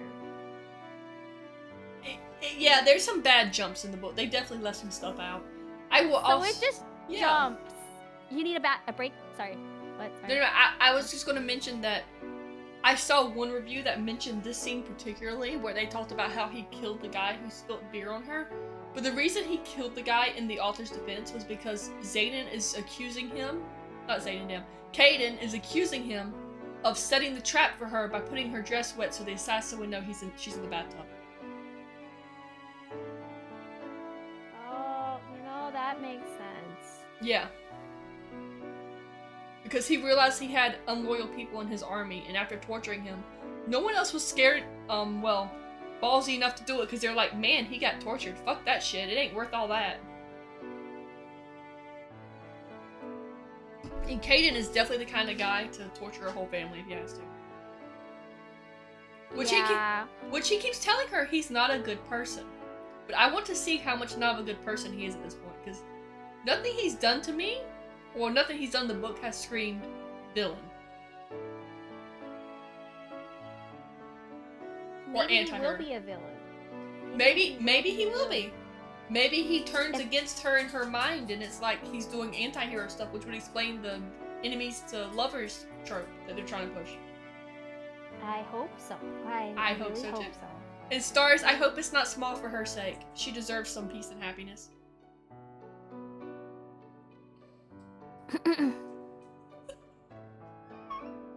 Act 3 twist. Yes. Oh, speaking of twist, how did you feel about the uncle at the end? It wasn't... I was not surprised. I was like, okay, what's new? What's different? Okay? And she was like, okay, I feel so bad for saying this, but Ellen was like into it. She's like, my uncle betrayed me. But I'm like, from the beginning of the book, he was your biggest op, and you were complaining about him. What's different? What changed? Nothing. Okay, and let's be honest here. They made it very clear that the uncle was doing it to get the throne back. And also her dad is definitely going to try to kill her if she goes home. Yeah, 100%. But he's like, nope, I don't care. You release your dragons.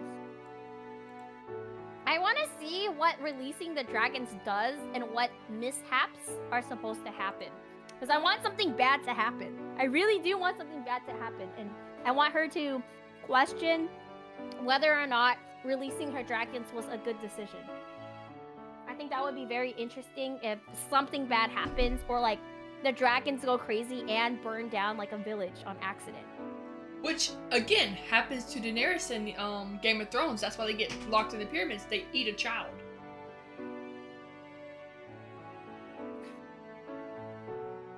So, are her dragons gonna eat a child? I mean, I'm just saying, like, you're asking for them to do something bad. That did happen to Daenerys, and I'm curious how she's going to have something bad happen. Or is she just going to lose at least 1 or 2 dragons to madness and have to, like, kill them? Maybe. Ooh, that would be...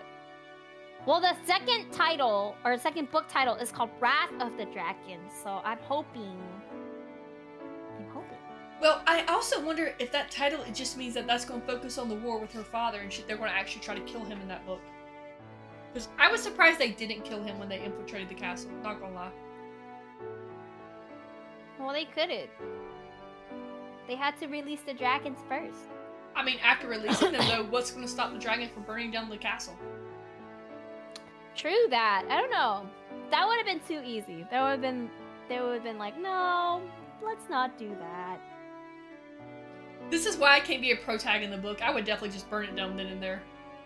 You would be too logical. The book would be over! This is taking too long. The book would be over first page. No story here. Because let me tell you right now, you know how we won the Revolutionary War? We crossed the Delaware on Christmas Eve. We didn't wait for, oh, we're declaring war. No, fuck you. We're gonna burn you tonight. Yep, that's how we won. That's how America won. And the thing is, they were having a ball that day. So they were all dancing with other Empire royals. She could have took over the whole world in one night. You can be She could have, but she didn't. That would have been too smart of her. Star, why am I an anti-hero? Go ahead and tell me. Why?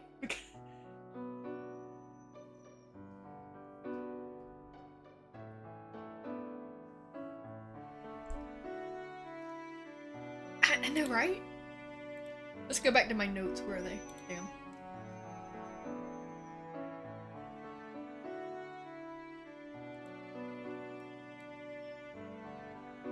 I don't understand why they call him Demon. Because he's like supposed to be...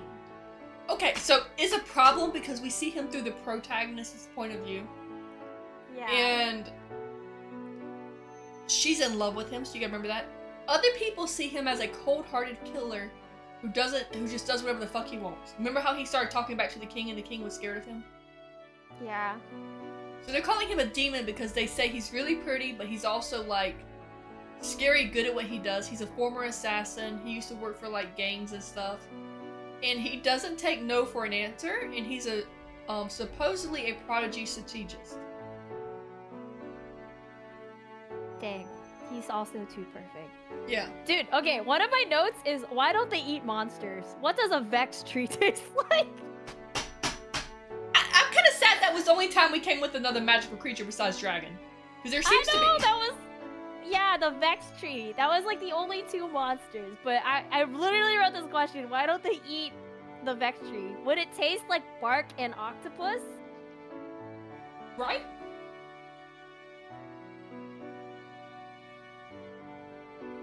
That's all I wrote for like the first couple of chapters.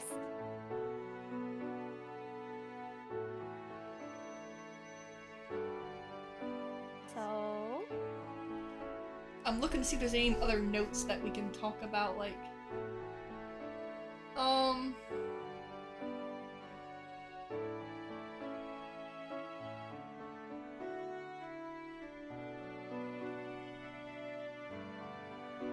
You're right, this review says 70% of the book was a slice of life book.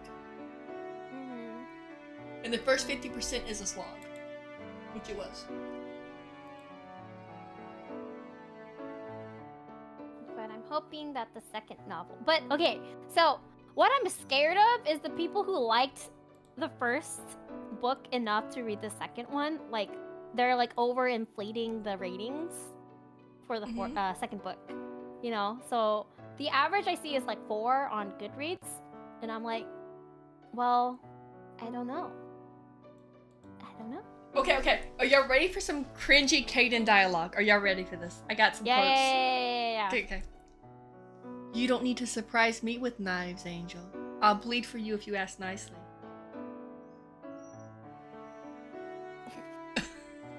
Another one is, I crave you. You're my queen. Always have been. Even when it was treasonous, he says. They didn't want us in their world, so I made a new one. Oh my god, he's so edgy. He's like, ooh, girl, I made a whole new thing. He does, I don't know. Actually, that's giving off like, Court of Thorns and Roses for what people were saying. Like, the fact that he calls her queen and salvation and creates this whole new world for her. It's giving that off. It's so edgy. So edgy. Oh, okay. I have a note, a random note. I wrote, I was pissed that she gives women a bad rep for using her period as an excuse. She uses it twice, and I was like, why? Why did you do that? No! Watch it be that she's actually infertile and she has endometriosis or something. Maybe, but you know, to like escape, right? Because then Finian's like always up in her case. She's like, I have my menstrual cramps. I have my monthlies. I need to go lie down. I am so weak, Finian. Okay, have a nice night. And she sneaks out. Why? She did it twice. She really did, though. Also, here are the tropes this book is supposed to have, and I will tell you how accurate that is. Enemies to lovers, so far 0 out of 5. Any comments, Hugo? Forced proximity? I agree. It's not forced. She willingly lived with him. That is true. They're not forced to be together. She decided to do that alliance because he said, I can get you your dragons back. And she's like, okay, bet. But, like, no one was forcing them to work that closely together. No. Witty banter? Kinda, but the problem is, again, the lack of character development made it feel more cringe than it was witty. It wasn't witty banter. It wasn't banter at all. Like, they weren't even arguing. You know, like, when I think of banter, I think of, like, arguing. It's like, they weren't even doing that. He was just like, I love you. And she was like, ew. Go away. I'm counting the time that he protected her from the queen. When he gave a witty response to protect her. Like, one time. A witty banter. 1 out of 5. Because it happened once. Yes. Touch her and die. Again, a lot of people are really going on the whole he's a jealous person, but the only time he was jealous was when she was in very dangerous situations and he had to like keep an eye on her. I don't think he's outwardly jealous to random people that he knows. No, I think he's jealous to random people. You do? If you just look at like how I read him, if you just look at her or breathe wrong, he will kill you. Like, that's how I read him. He's always like glaring, and Finian also says this, like, whenever you're in the room, he's always looking at you. Whenever you're not in the room, he's looking for you. And I'm like, oh man, he sees everything. I think he's a jealous type. I really do think he's a jealous type. That's gonna be bad. Well, because like also, when she meets up with her soldiers, right, from Vera, where Astilian, right? Yeah. I forgot his name already. What was that fuckboy's name? It's not Ryder. It was that other guy. That other guy. I forgot. But she makes a point to not hug them, right? She's like, I cannot hug other men because I don't want Caden to get the wrong idea. So like, that was a red flag in my brain. I was like, she knows that he gets that jealous if people touch her. Okay, Star. If you can give us the review without spoilers, go for it. Or like X out the spoiler part.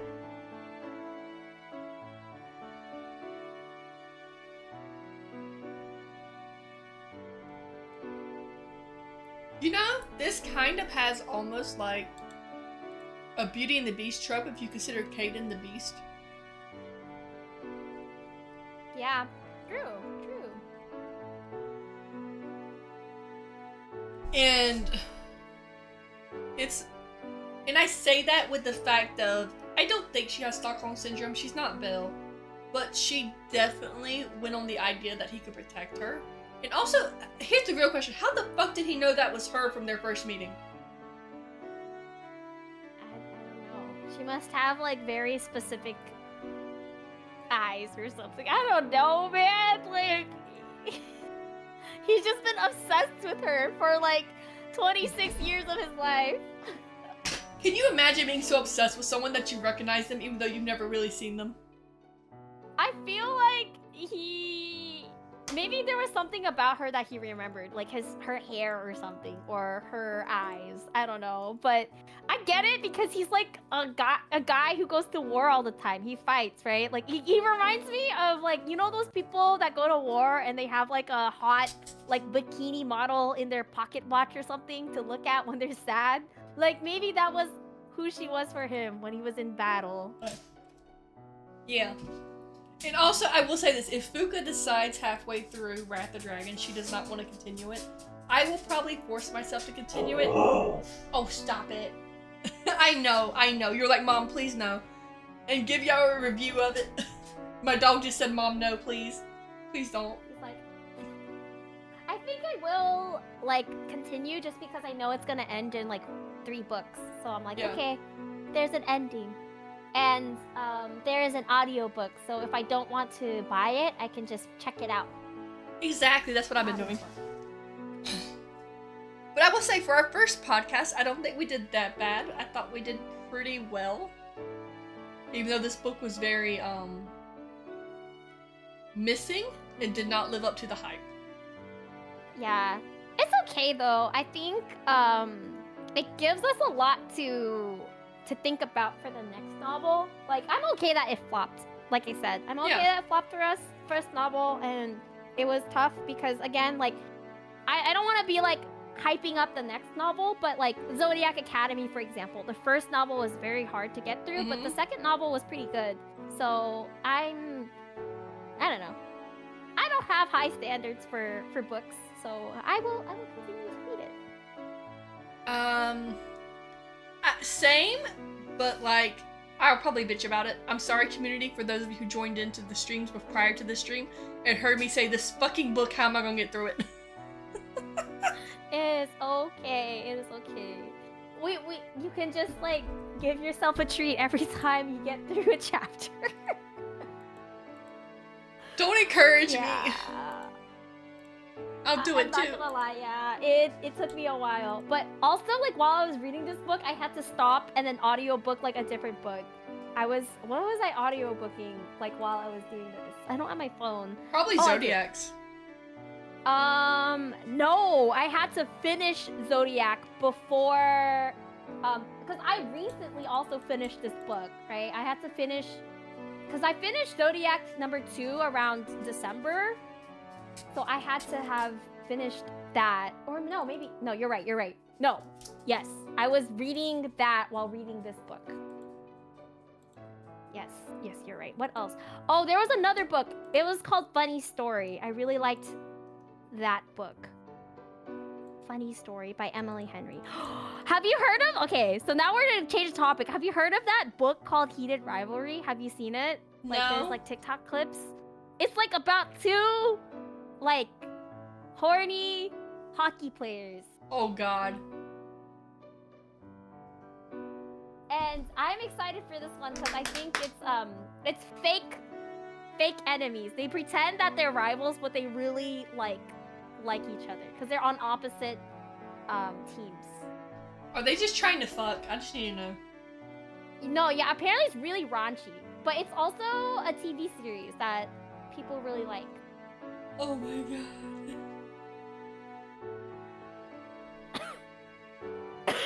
Oh my God, we're so mad. At least, yeah, we're almost to the ending. Okay, let's see. Zodiac Academy. I'm on the reckoning. I'm not caught up yet, but I'm excited. I haven't read Onyx Storm yet. Have you read Onyx Storm? Yes. I have not read that. I need to go read that, and then we can talk more about the Fourth Wing series. Oh, you like the cute little chibi that Nimi made. I see you used it in your thumbnail. I did. Very, very cute. Very cute. But yeah, we also But just... yeah, wait. Huh? Sorry? I said we just also wanted to try to do a book podcast where even if it's not even... at least monthly, if not more, where we just sit down and talk about some books that we've been reading together. Yeah. I wish it was more... I wish we liked a character. I feel like I could talk to you about, like, Zodiac Academy, for example. I'm like, oh, I could say so much things about it. But for this book, I don't think I could say that many things. But again, I would rather be honest with the audience than us be like, hey, this book's really great. You should buy it next year. You know what I mean? Like, There's a lot, yeah. I'd rather just tell them, like, hey, we didn't have the best time with this book. There was a lot of issues. But again, it's okay. We did finish it. The last maybe 50 pages were the best in the book. She did pretty good with the ending. Yeah, I agree. But it's not like Fourth Wing. Like, it's not... If you're looking for a Fourth Wing, you don't need to buy this book. Just buy Fourth Wing. Just buy Fourth Wing. Just buy Fourth Wing. Oh my gosh. Wait, so you read the third book, not Iron Flame, Onyx Storm? Yes. How was it? You have to tell me a little bit. So, read it as a love letter to Violet from Xaden, and you'll love it much more. Okay. Because I did not like Violet after Iron Flame. I thought she was really annoying. Do you want, like, a small spoiler that's not too big of a spoiler? Because, I mean, you know it's not the final book. So, the whole book is about her trying to find the cure for the venom that Xaden is. Well, Xaden is, and she's trying her best to save him, but he's also accepted the fact that the cure may be there, but it's most likely not. So he's just, the whole book is him trying to spend moments with her. That's why I said treat it as a love letter. Oh, that's actually so cute. Treat it like that, and you're gonna love it so much more. That sounds so adorable. The best character in Fourth Wing is Xaden with the X. He's like such a great character. I only read for him. Violet is like a side piece for me. I'm a very honest. Yeah! Oh, that's me! Me too! OMG. Okay. Now that we've said that, now that we got that out of the way. Okay, so I have heard a theory that Violet was supposed to turn Venom and not Xaden, but the publisher said no, so she switched it. I would believe that, honestly. Like, Violet becoming, like, a different thing. Yes. But part of me kind of wishes, if that's true, she didn't switch it, because I've never read a book where the female protag turned villain and the guy had to save them. I would like to see an unhinged Violet with Terran, but it also doesn't make sense because if Terran's last rider did turn villain like everyone thinks he has, which there's no proof, okay? There's no physical proof, but everyone thinks he has. Terran would probably kill himself, not even gonna lie. And also, I'm really terrified for Terran in general because that's based off a dog she had that died. So I'm like, please don't let my favorite dragon die. I love his sassy. Yeah, don't let the dragons die. Even as a villain, I would still not like her. I think I would like her as a villain. I can fix her. You can't fix her. That's why Xaden's here. I liked how they made Xaden not, like, super...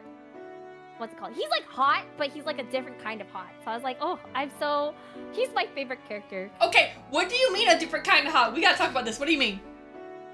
So, like, you know how back in the day, like, there was, like, the conventionally attractive, like, trope where everyone was, like, you know, Caucasian, had, like, Caucasian features or European features, but he's not Eurocentric, you know? Like, he doesn't embody that Eurocentric maybe it's because I'm a role player and, like, all my role players, but all my male characters, people beg me to play Middle Eastern men.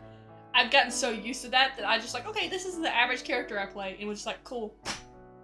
I think you had a wonderful experience with, like, role-playing, right? But when you're reading, like, as, like, a 14-year-old, right? Like, love interest, they're always, like, blonde, blue-eyed, tall, and I'm like, ugh, I don't like these people. Go away. I want someone who's different flavor, please. But they made Zayden, like, you know, dark and, like, not Eurocentric, and I was like, oh, wow. My ovaries. Did you say your ovaries? Yeah. Here. I will send you one of the male characters I had to play so you can see what he looks like. Wait, he's so cute! He's so cute!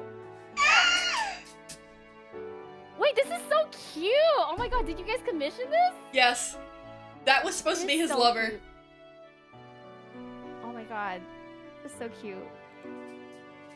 So cute. But, oh my god, maybe we'll do a review of Fourth Wing, or we can talk about more theories of Fourth Wing, or that whole series, when I get through it. When's the fourth book coming out? No, God, sometime this year. She hasn't officially stated yet, but that's kind of okay. Yeah, because it's a long book. I don't expect her to, like, write all of it. Oh my gosh. Wait, but they have a graphic novel? What? Yeah. When is that coming out? Oh my gosh. I'm so jealous of everyone who gets the graphic novel.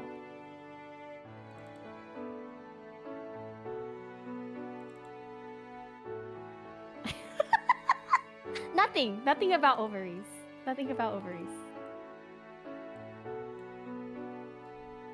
And this is actually where I have a problem with the VTuber community. As a role player, you were encouraged to actually, like, research other cultures and, like, make your characters look unique. Mm-hmm. Don't do that as a VTuber. Don't do it. Just don't.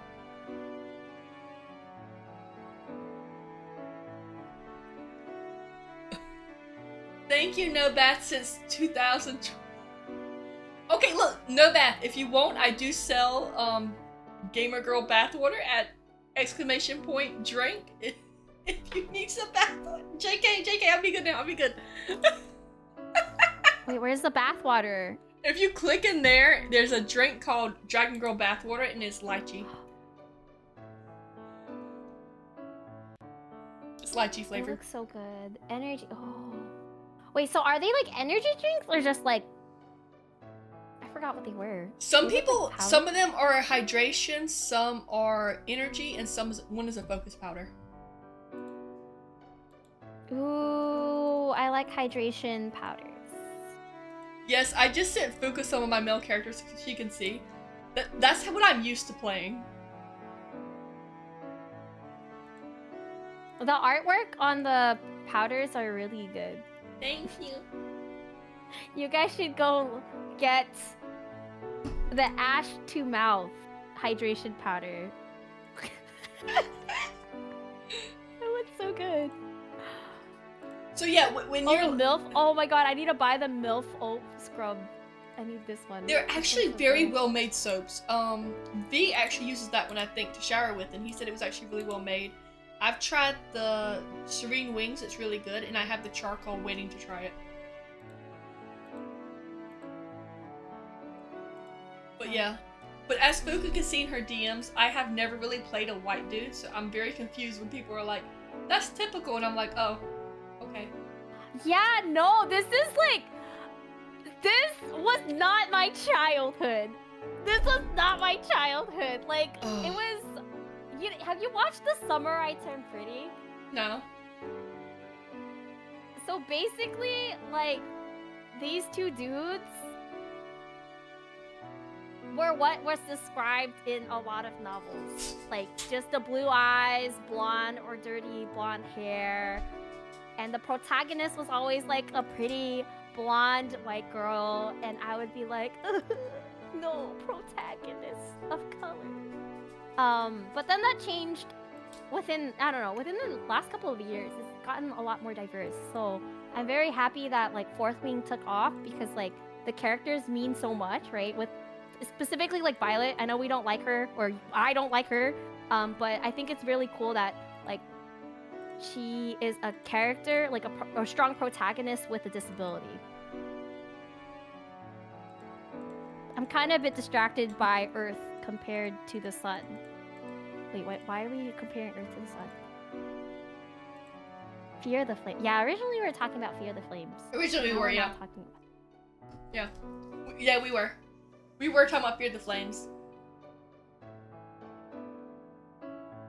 We can talk about Zodiac Academy or next time we do this book talk. We definitely can. Just let me know how far you want to go, and I could probably quickly re-listen to the books just so I'm up to date on what we're talking about, so I don't talk about too far ahead. When is the last time you listened to these books? I'm currently listening to the next one coming out as soon as it comes out, but it's been a hot minute. Okay, we'll catch up there then. How about when the new graphic novel comes out? Yeah, because it comes out this month, actually. So I might actually buy it, because I was gonna wait on Libby, but I don't know. I was like, maybe I can't wait. But How see, much is it? I have no idea. I've reserved my Libby copy. Okay, for all you people, I didn't tell you this, who live in a big city. If you want to help some book talk friends out, you can get your library card and give it to them, and they can get the books for free off Libby. Oh, wait, can you use the same card on multiple phones? Or well, like one card for phone? instance, say there's someone in our chat who does not like to read and they live in a big city, they can get you a library card and let you use it, because it's not like you can charge them money. You can't keep the book. The app just automatically takes it back. You're right. You're right. See? And it doesn't cost anything to get a library card. It's free. Mm-mm. Just saying, you could help a book talk person out there really good. I actually, I use my friend who, lived in Cincinnati, Ohio's library card. So I get like a huge selection of books for free because I live in a small town. Dang it. I need to steal that from people. See, Yes. I'm telling you, I'm giving you life hacks, people. Life hacks. Messi loves y'all. I need to find someone from Ohio who lives in Ohio who would give me the library card. Let me see. Yeah, Star, think did I'm you say like- hi? Will you help Star? Star, is that you volunteering help? But yeah, that's a good way to do it because, oh, Star might be able to help. Star might be able to help you.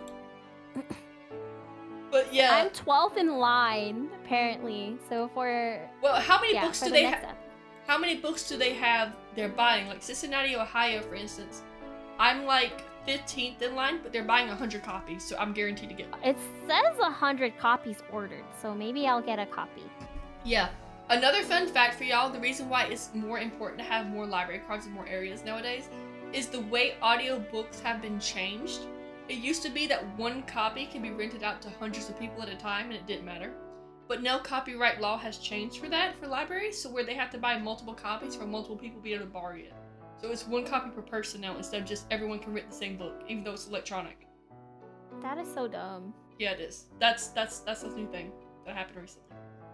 That's why you have to wait for X number of copies. I also sent Nimi, the male character I used to play. By the way, he is asexual. But he's so hot. What the fuck? God is cruel. I mean, he's so hot. He does have children, but he is very asexual. I'm sure you can tell by his body, he prefers to fight. He's so hot. He's so hot, though. I'm like drooling. I'm sorry. I'm so sorry. Okay, he has a son that looks identical to him with a beard who is not asexual. He's just asexual. Ooh, okay. There's this book that was on my list. It's called Alchemize. Have you heard of it? No, but Nimi, I almost choked. What the fuck? I could wash my laundry on it. Ooh. Ooh.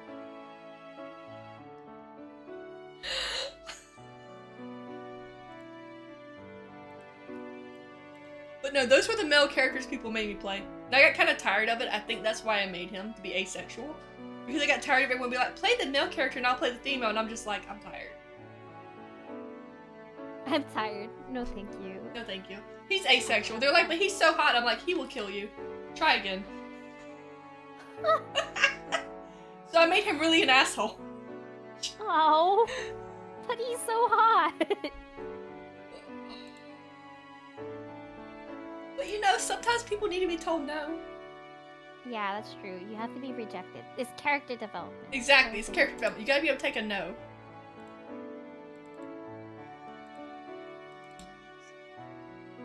And let me hit.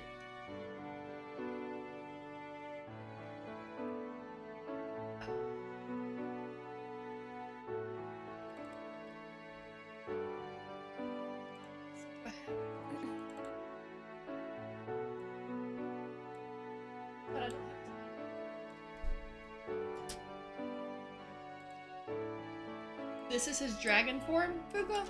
Because I used to roleplay dragon shifters, so they would shift between human and dragon form. If you look at his dragon form, you can see why I made him asexual. He's not very friendly. She's so cute though. I like the... I don't know what these are, but they look like blades. They're spikies. He's very meant for war. I don't think you can even ride him because he's like fiery. I feel like he would burn if you were to ride him. Well, considering they're dragon shifters, they actually will be insulted if you ride them. They don't like that. They're like dragons who can shift into humans, so they find that very like... You know what I mean? They find that very humiliating if they give a human a ride. I live next to a bunch of libraries. Oh, that's so cool. I don't even know if there's a library near me. There's one near me, and I need to get another library card, but I'm scared to get one because I think my cousin used my library card one time and never returned a book, so I'm scared to know how much I owe. Oh, does it not get forgiven? Considering someone in the town over near me got arrested for not returning a library book, I'm gonna say no. Oh, someone got arrested? Yeah, that's in the policy. They can arrest you for not returning books. What? I feel like I had a lot of fines, but like, I don't think you could get arrested here. Oh my god, that's scary. I'll be right back though. It's bathroom time. Okay. Oh no, I have to entertain chat. Hello. Here in Cali, there's no more book penalties for not returning a book. Okay, yeah. Okay, thank God. That is crazy. Okay, because I remember I think I lost the book and like I opened a new library card at my hometown. So I don't live in my hometown anymore, but yeah, there was no penalty. So I was like, oh, okay. Imagine getting swatted because you didn't return Curious George. Oh no, that's so sad. Oh my god.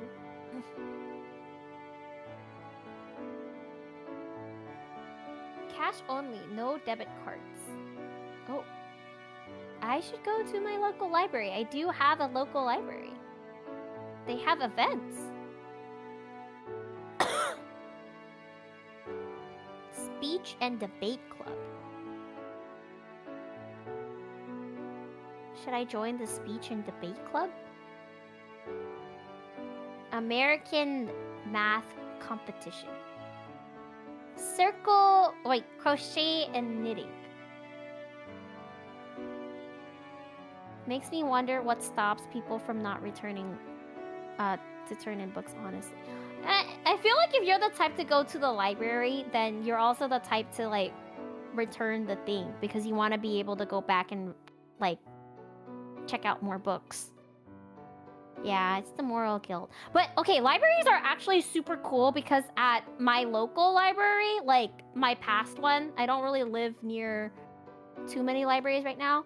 You can check out like games and you can check out like appliances. You can check out like a mixer, which is Wait, what? Cool. Or you like can check out a mixer? At the local library. If you have a really big library, you can check out like appliances and games. Check out your local library. You would be surprised to see what you can check out. I mean, I need to. I keep meaning to go back because, again, I do have an infant now, and she seems to get really excited when I read books to her. It's like her favorite thing. She'll start squealing in joy. So I want to go check out Aw. like children's book for her, so I'm not like paying like $100 for books I might read to her like a few times, and then that's it. Yeah, or thrift stores. I know thrift stores, when I was a kid and we didn't have a lot of money, we would just go to the thrift stores to find old children's books. Also, So that's a... just word of the wise, because I know there's thrift stores for like books that me and you would read as well.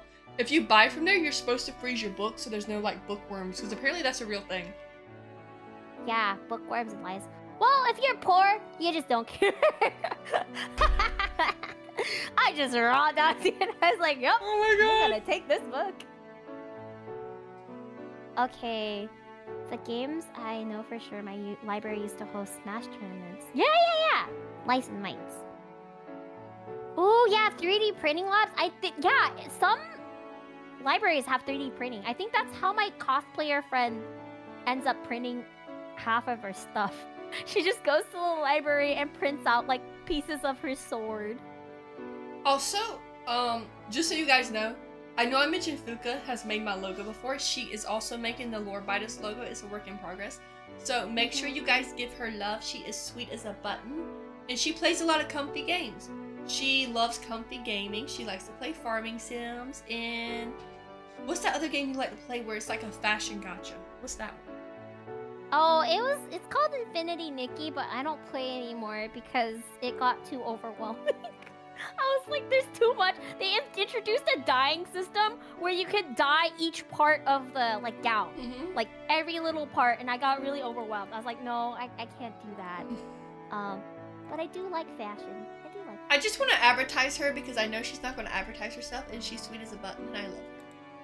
Oh, Mezzy, you didn't have to. Thank you. You guys should all follow Mezil Justice on Twitch and Twitter if you're not already following her. I mean, that's their fault if they're not following me. They just don't want steppies. They don't get steppies if they don't follow me. That's their fault. That's their loss. Who? And they don't get free, like, welcome to Dairy/movies every week in my server if they don't follow and join the Discord. That's a them problem. Oh yeah, you do watch a lot of movies. Like I see your name pop up and just like this person's in Discord doing this, and I'm like, oh, you guys do watch a lot of movies, which is really impressive to me because I'm like, wow, you can make time for that. Whoa. Okay, so spoiler alert for people who don't know, I use that time to make Scrubby stop like editing videos, and we'll sit on the couch and we'll just spend couple time while we're watching with the community, because his computer's right beside our main TV, so we can put the movie on the big screen while it's streaming to y'all. And I just open Discord up on my phone, so I can play it and watch with y'all while we're like chilling as a couple, because we don't get much couple time, and it's like a way to both spend time with y'all and have cute couple time. Oh, that's actually so cute. So yeah, we do plan that intentionally to also make him. That's why Monday night will be the last 2 episodes of Welcome to Dairy. Matt, please let me know which episodes you missed. Same with Star, because I am free to make them up for y'all if y'all need me to. It's fine. I can do it. Wow, you guys are a busy couple. I like living together. I would expect you guys to spend a lot of time together, but I guess that's the opposite, because like you guys are just so busy. Well, we do spend a lot of time together, but like, you gotta think, we do live in the same house, so we go to bed every night together. We just, like Nimi says, we hustle. We make sure every time we're hustling, especially since we're trying to build my brand as a couple. He does all my video edits. They hustle. Dang, you're gonna pop off, Mezzy. When you pop off, remember the small people. I'll be cheering you on. Oh, you shut up. You're gonna be right there with me. No. I don't want to be big. Like, I think I've had this conversation before, but it scares me to be like any bigger than 1K. I'm like, I like being small. Well, I just hit 1K the end of last year, so. Mostly because I didn't have time to stream when I was pregnant. That's super fair, girl. Like, what the heck? Who? You know the people who like videotape their like pregnancy journey? I don't understand how they do it. I'm like, oh my god. You have a whole being. I couldn't do that, but towards the end, I started getting endemnia, I think is how you pronounce it, to where my whole body would swell like a balloon.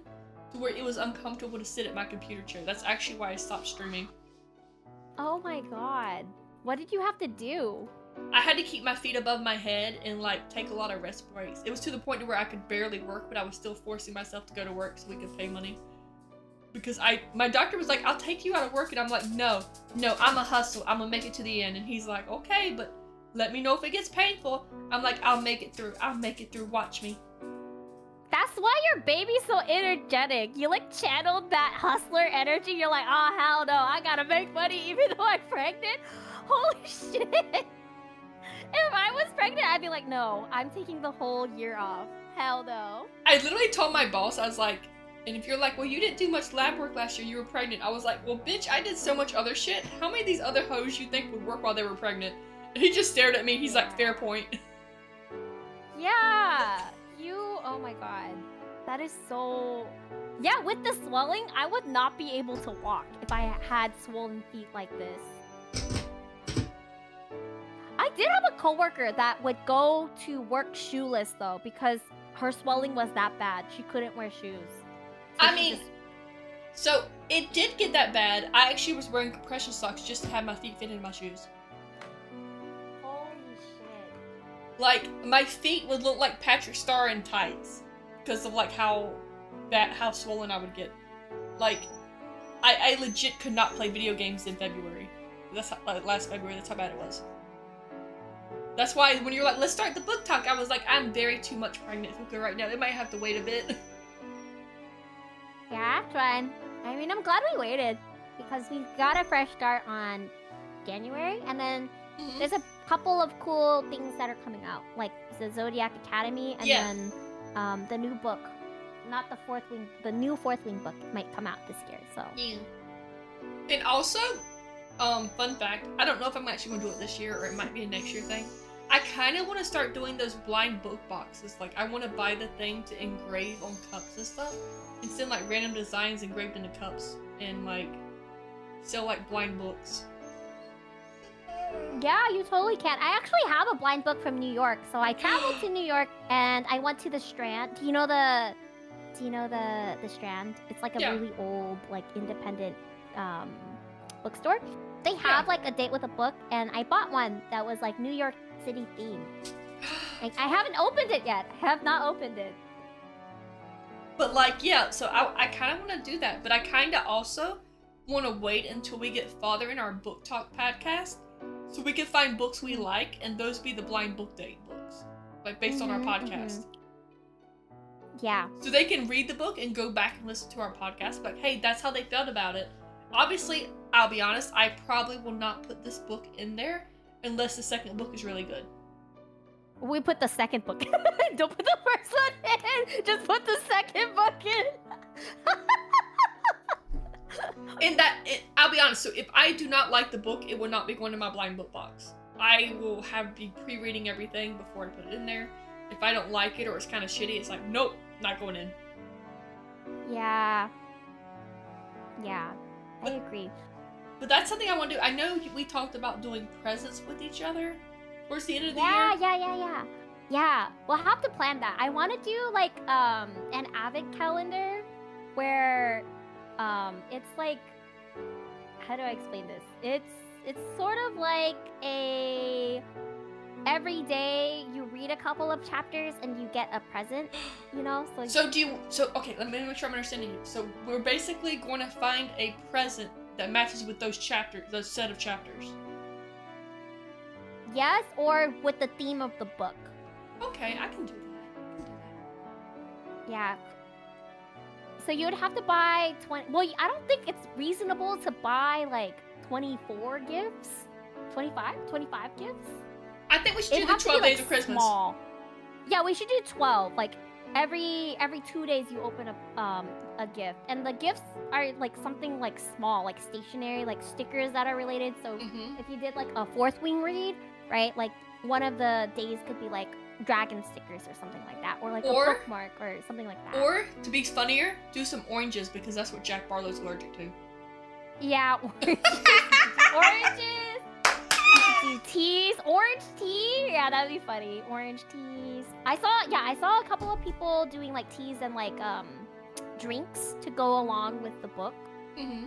So yeah, there's a lot of things we could do, but we could do like a book club if we open like or make this bigger, because there is an opportunity for us to ask guests to come up, because I haven't seen too many book VTubers. But I did join the VTuber thing. Like, it was called V13, where they have like a lot of people. Okay, I'm not one to bash VTubers, but I might leave that group only because, and hear me out, it's not because the group is bad, it's because they decided to name all their groups based upon the Court of Thrones series, and I fucking hate that series. It's literally fair. because of that choice. I wish they picked something not... I don't know. They could have done, like, tropes that you like or something. Yes, because I again, I just did not enjoy that series. I did not finish it, and I will not be going back to it. It will not be a series I will be featuring on the podcast with Luca personally, because I feel like the first book was the end of the series. She got her lover, they were good together, everything was great. There was no need to continue the series. Like, to me, and this will sound bad, once everything's resolved and you get your lover or whatever, I don't feel like there's much left you can do to the series unless there's a major point to where you lose them or something happens. I have not read it, so I don't know. But yeah, I agree. If everything's like there, I mean, they could mess it up. Like, someone could be a homewrecker. That's fine. And again, the B13, the reason why I liked it seemed like it was gonna be Fourth Wing inspired, but then they started bringing in that. Yeah, okay. It's because they have a dragon. I know, that's what I was so excited about. Yeah, it's okay. It's okay. It's cool meeting other like VTubers though. Like, there are so many VTubers that do read. So if you are a VTuber that reads, we can book club something. Yes, we definitely can. We can let you know in advance what book we're going to read for the next showing. We can all make sure we're done with it before we start. Now again, I will try to do better research for the next book. The research on this book, unfortunately, was basically, most of the reviews were, I feel scammed, / it was not what they said it was about. The rating is a 3.75 out of 5 for the original book on Goodreads, and the newer version is much lower. I think it's okay to read okay books or feel scammed, because that's just part of, this is kind of part of like book talk in general, or like book like clubs. You don't have to read like good books. But there are like, have you joined a book club or like have seen the book lists? Because apparently Anne Bush, she has a really good read list. Really? Yeah, I was actually like shocked, but my friend recommended Anne Bush's I think her name is Anne Bush. Her list. Because there was a book called Wedding People that she recommended, and it wasn't like super in, and then she read it and she really liked it. So a lot of the books that Anne Bush recommends, I think it's Anne Bush, is pretty good. But it's not like romantasy. I forget like what books that like what genres do you like? Do you like just romantasies, or do you read like outside of the genre? I read murder mysteries. I read a lot of stuff. I just don't like strictly nonfiction books, really.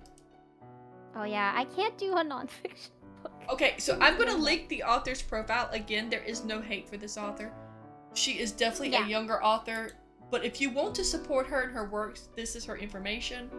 I highly suggest, if you like her, please go and look. She does have galleries, FQAs, and like, she's definitely living her best life. She's actually from New York. Funny enough, because Fuko mentioned. Yeah. Oh yeah, New York. She's from New York? Yeah. Dang. The Manhattan area specifically. Wow, she's bougie. She bouge. A romantic fantasy is a thing, but the thing is, you should know that that is different from an epic fantasy. They're different. Romantic fantasy is the main purpose will be romantic, but there will be some fantasy elements where epic fantasy is more similar to high fantasy. And this one is definitely not a high fantasy, they just have hints of it. Yeah, it's definitely a romantasy.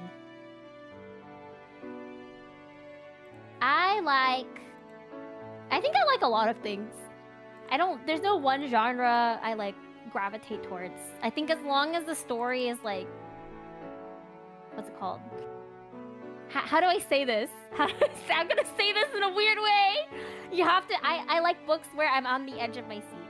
Okay, so I've already read this book, but I would love to reread it after we finish this series and maybe a few others that you suggest. Heavenbreaker. I normally don't like science fantasy books, but I really like that one. And it has a lot of mecha, but the mecha's not so prominent that you feel like, oh my god, it's a nerd nerding out. They make it work. It is a female protag. It is first person, but it was very well written. I feel like it was written in the way they wanted to write this book, but they didn't hit the mark. That's why I'm saying I'm pretty sure this is a new writer. Or they're still learning their ropes, you know? Yeah. And this is coming from someone who does not like science fantasy telling you that it is a good book. People say that there's not a lot of romance. No, there's not. In this book. Nope. It's a vengeance story, which is what this book was setting up to do and didn't do. Oh, maybe. Okay. So, this would be the mecha version of Fear the Flame, but yes. like more about the vengeance. I can read that. I can read that. And I will tell you, it's also published by Red Tower Books, which is the same publisher as Fourth Wing. Oh, they have a good eye for just so you know. Fantasy books. Yes.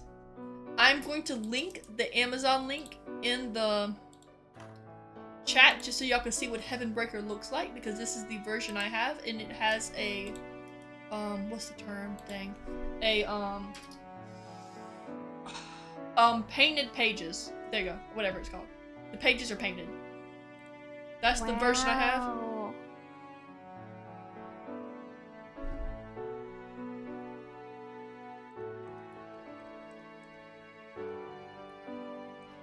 And I'm pretty sure I've already bought the next one, which is Hell something?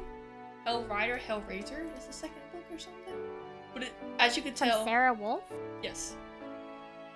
Hellrunner.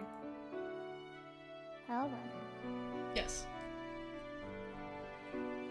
I'm just waiting for it to come out, but this is the book. It's gonna be released in September. Yes. Just if y'all want a recommendation for sci-fi that I read, I actually read this at the beach house while I was visiting May, and it was amazing. I read most of it just at the beach house.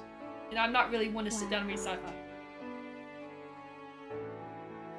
Okay, this is on my to-read list. There's so many things we gotta read. There is, but that means we can have the podcast go on for a while, even if it's just us yapping about what we did and didn't like.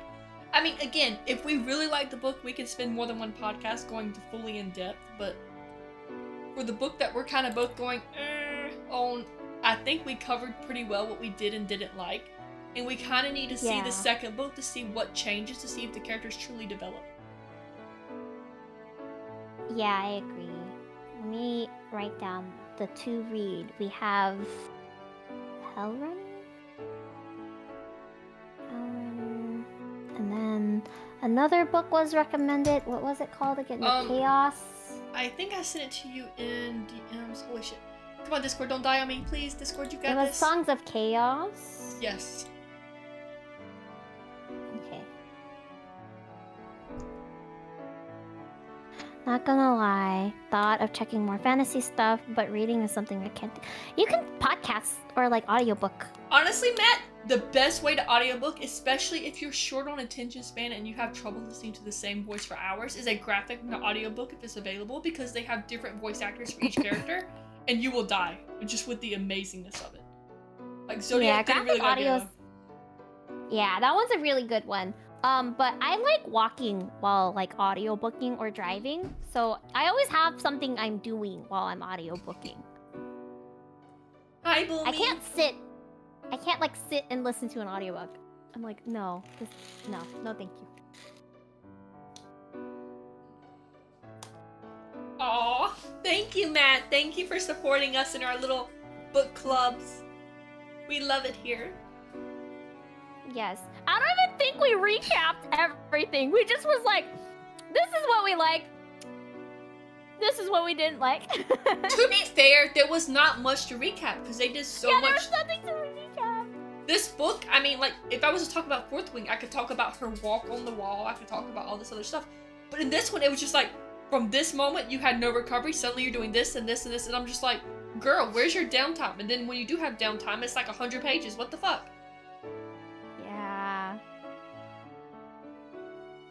I mean, was it just me to feel like the climaxes were too fast-paced and there was not enough downtime, and then when she did downtime, it was not done adequately? No, I don't think that's mean to say.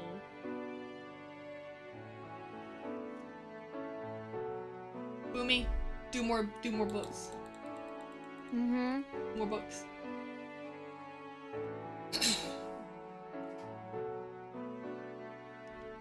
What is your mom reading?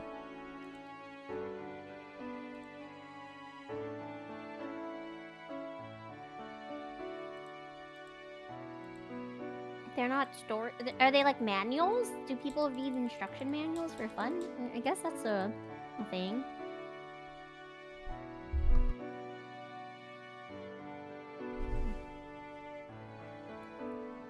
I mean, I guess some do, but like, for me, this was just like, I wanted to get with Fuka and us to start this. And like, I DM'd her today. I was like, hey, the first cat podcast I felt like would not be like top tier. But I also expected that because I could tell by me and her conversation in DMs, neither one of us really enjoyed the book. Yeah. Yeah. Yeah, I mean, I feel like when I'm excited, I will like just... Because I have like a channel on my Discord server where I'll just like type about like, oh my god, I've read this and I feel like this. So I know, feel like I've if I been was seeing super you... excited... I've been seeing you spam it for Zodiac, and I'm like, she hasn't mentioned this other book at all. She hates it compared to this one. Because Zodiac Academy is way more interesting. I mean, like, okay, because I think as a book, I would never read Zodiac Academy. I would feel the same way towards Zodiac Academy as this book, Fear the Flames. But because they had such a good, like, graphic audio, I think I gave it a chance. I was like, oh my god, this is actually really good.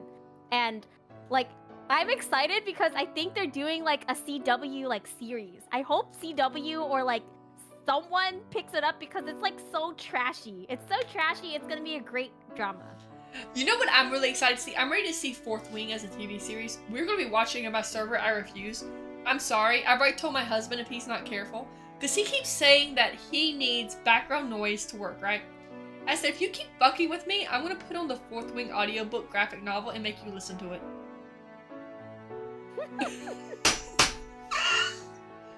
You should. I should. He should be converted. He should be converted. I feel like he would like it. It's actually so good. And he would like it. Imagine the sex scene playing out loud and the baby going, what the fuck? Oh no. Oh no. I'm sorry, little girl. Zayden's hot. You just gotta get used to my woman, my throne, my chair.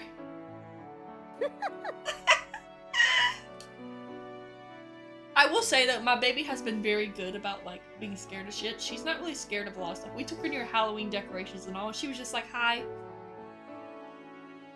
Oh. She's a really good baby. She does not complain. She doesn't really cry that much. She loves cuddles. Luca gets spoiled with baby pictures every now and then. I do. She's a really cute baby. She's like the perfect blend of me and my hubby.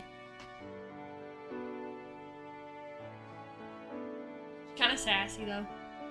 If we take too long to give her her bottle, she screams at us. Oh, she does have a lot of energy from, like, based off of what you guys were saying. Like, she's really energetic, but, like, yeah, a really, like, calm baby overall. Just really energetic. She's calm, just energetic. Like, that beast doesn't sleep at daycare. The daycare workers have said, how do we get her to nap during the day? And I'm like, she naps for us, and they're like, never for us. The whole time she's been at daycare, she never naps during the day.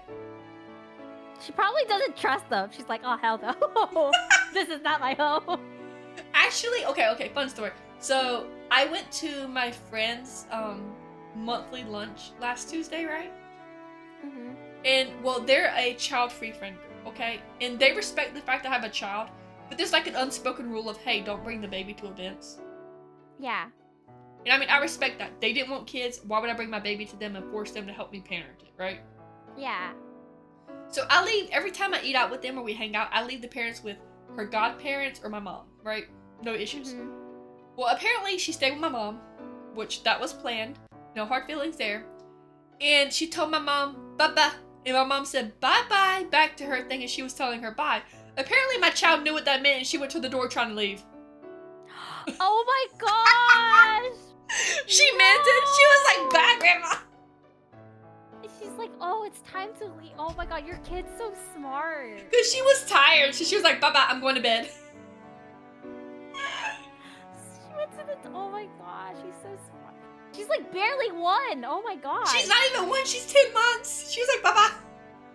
Oh my god, she's so smart. Oh my gosh. Oh. So cute. Oh, I want a kid, but I don't want to have a kid. I don't know. The birthing process seems so scary. The C-section was not that bad, but you do need to have a partner to help you recover. I will say that. I don't think I could have a C-section. To be honest, you're awake during it unless it's an emergency C-section, and they chain you to the table like a cross.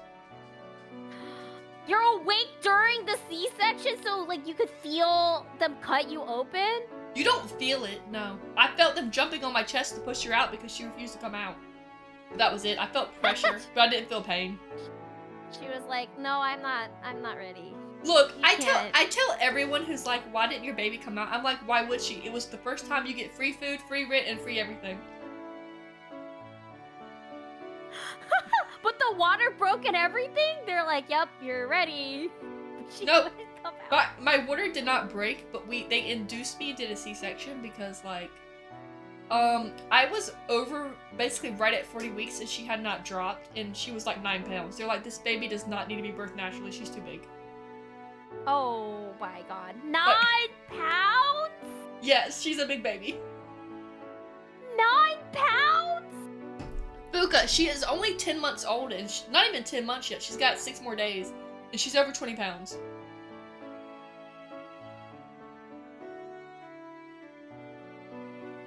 That is huge.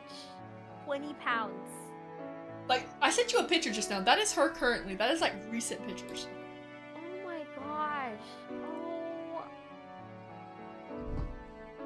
Well, motherhood. That. She looks a lot bigger than you would think. Can't wait for motherhood. Can't wait for her. She looks like a whole toddler. She's not even 1 yet. She literally looks like a whole toddler. She doesn't even look like a baby. She looks like she goes to kindergarten already. Oh my gosh. She's so huge. Aw, she's so cute though. Look at her eye. Oh. She loves to She's so smile. cute. Are you guys planning on having a second child or no? Just one and done. We're trying to have a second one, I think, after she turns 1. Oh, gonna be an older sister. So cute.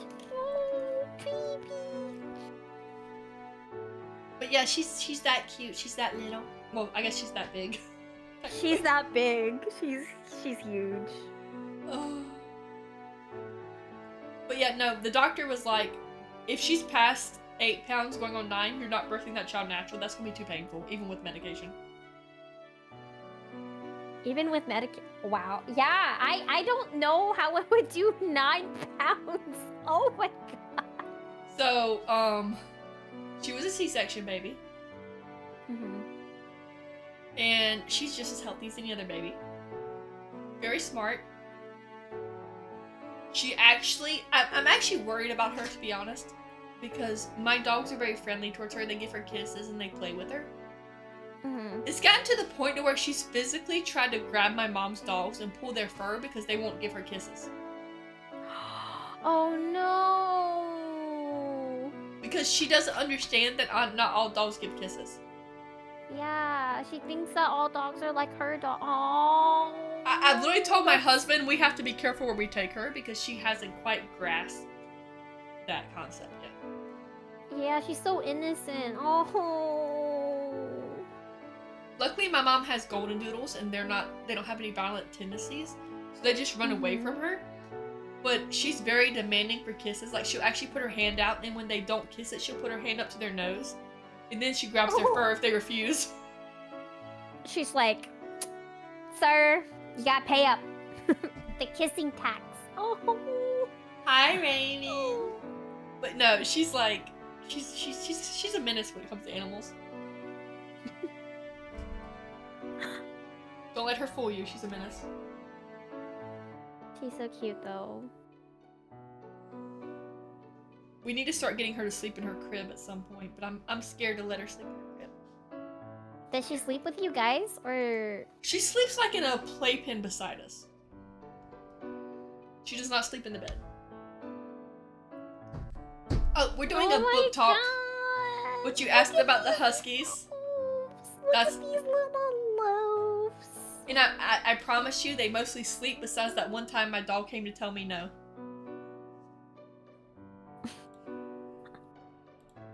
Is that lazy enough for you? I really expected them to be like the TikTok dogs, where they're always like crying and like watchful. But yeah, they are so lazy. They're so cute. Well, I've never had an active husky. I mean, they were active when they were like puppies, but since then they've just been like, "We sleep, Mom. Let us know if you need us." He's so cute. It's only 9:30 and they're out cold. But Raven, They look like they're living. Oh, sorry. No, go ahead. I just said they look like they're living their best life. They are. One of my friends told me they wish they were a dog, and I'm like, I don't know if I want that short of a lifespan, though. So, Raven, we were reviewing the book Fear of the Flames, and again, there was a lot missing, but as a new author, I'm giving them a pass. What would you rate this book? That's a hard one. Because I definitely wouldn't recommend it, so we're going to lose a point for that. I'm going to say... Oh. Go ahead. I gave it 3 out of 5. I think I would go to 2 or 2.5 to show that it wasn't a mid book, but it was definitely towards a probably wouldn't read again. Definitely had a lot of issues, but definitely not the worst thing I've ever read. Yeah. Because I give 3s for would recommend mid tier, but since I won't recommend it, I'm going closer to 2. You have such a strict scale. Like, I'm impressed. I'm impressed with how, like, strict you're like, oh. Because for 3s, for me, I'm like, yeah, I wouldn't recommend a 3 out of 5. I would only recommend, like, 4 out of 5 and up. But, yeah, no, your scale makes sense. Because to me, 3 is still over half of 5. Yeah. So it's still leaning towards good. Where 2 to 2.5 is, like, right in the middle or below. Like, 2.5 is a neutral, and 2 is like a eh. Where 3 is like, it's okay. To me, the book was not it's okay. It needed a lot of work. But again, as a first-time author, I am very proud of her for making the accomplishments she has made to publish a book. Because, again, since you can self-publish through Amazon, it is really hard to get a book publisher to pick you. So I'm very proud of her. Kudos to her. She did fabulous. The book looks gorgeous. I just feel like it should have been through the editor a few more times. Yeah. Well, she also did a really good job with marketing her book too. Yes. So like she definitely has like the skills. So like as soon as she gets better at like writing and like grows, I think she's gonna be maybe a mid-tier author. I don't know if she'd be like you know, Rebecca Yarrow's level, but I think there's like potential. I think there's potential. Okay, and let's be fair. We're comparing her to Rebecca Yarros and like Susan Collins, the author of Hunger Games, and both of those were established, hear me out, established authors before their hit series in the fantasy world. That was not their first book. Yes, please remember that. Rebecca Yarros has written a lot of love stories outside of Fourth Wing before Fourth Wing. And she continues to write those series. It's just, as a fantasy community, y'all most know her for Fourth Wing. But she has an entire ass series outside of Fourth Wing. Some of them include The Last Letter, Variation, Hollowed Ground, Muses of Melodies, The Reality of Everything. Like, again, she writes books outside of Fourth Wing. This author has not written that much, so you can't hold them to the same standard. It's not fair. Mm-hmm. Yeah. But overall, would I recommend them? Not really. But maybe their second book, they turned it all around. Because I'll be honest, everyone loves Aragon. I loved Aragon. But you know what book I fucking hated? Eldest. Fuck Eldest. Is that the yellow one? That's the red one. That's the red one. Oh! Okay, we were actually talking about Aragon over the, like, holiday, right? And apparently, my friend's boyfriend hates the yellow one. Like, he said the yellow one was the bad one. The red one was, I mean, the yellow one was okay. It's just how he ended it. People were not the biggest fan of it. But again, as someone who does D&D, power word kill exists, so power words and using your true name being a thing, whatever, I get it. He might have been a D&D fan. Might have took the idea. I can roll with it. But I agree with Star. That was my issue with Eldest. While I do like the idea of travel time, which again, this book did not have at all, Eldest took it to the extreme, and the whole book was about him traveling, and it had no context past, oh, this is sand. It was dreadful. I never got to any of the books. I read Aragon, and I stopped. Aragon was fabulous. But see, Aragon also started, and again, this author was 19 when he first wrote Aragon. It had some background before suddenly he's a dragon rider, which is where I feel like this book was lacking. It lacked the build-up.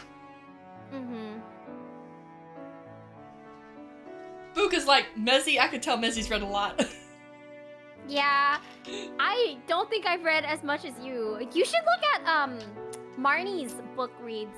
I think, or Goodreads. I think we talked about it, but I need to make a Goodreads that is not VTuber related, because I don't want to share my IRL name. That is very true. But I will be awaiting for your list, because Marnie has read quite a few books too, and I was like, oh my god, I'm so impressed with how many books you've read. I don't think I've read that many.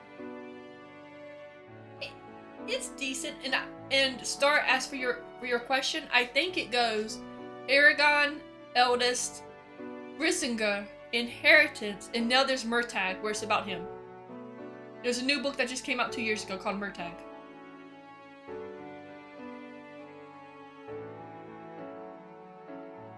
Again, I read too much. I'm sorry. I cry.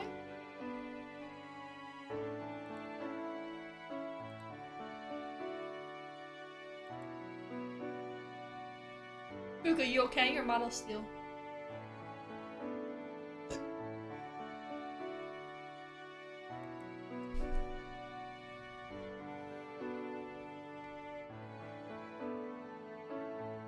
I think he just drug it out too long. Star was the problem with that series. Sorry. It's okay.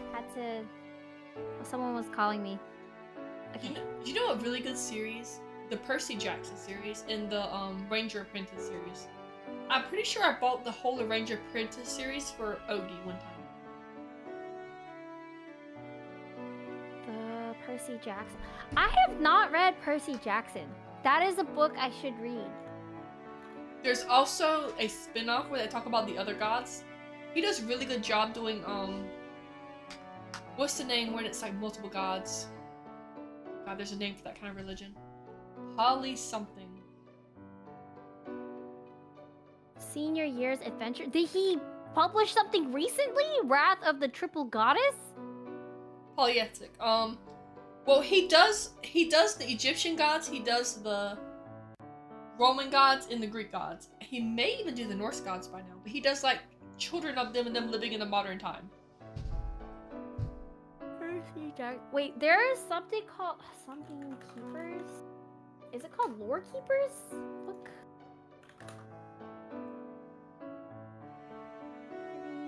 No. Children book series popular 2000.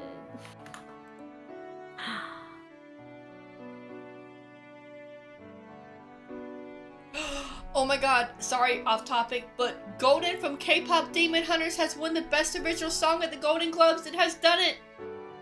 Yay! I'm so happy for EJ. Good for her. It was so good. Do you like K-pop Demon Hunters? I did. My baby actually loves it. She actually likes the males more than the females, though. She's totally a demon, friend. She's totally a demon.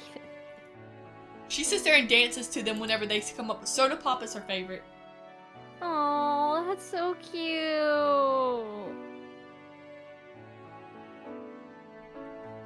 Yeah, the next K-pop Demon Hunters is coming out like in a couple of years. Oh my gosh. I think they're doing a K-pop Demon Hunters too. I'm so excited. I think it's gonna be good. Yeah, I'm excited too. I really liked the movie. It was very, like, easy to understand and cute. I will say, though, that,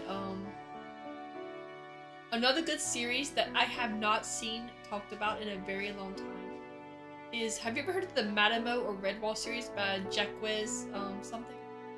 I read it as a kid. Madam Well? Madamo. Madam Mo?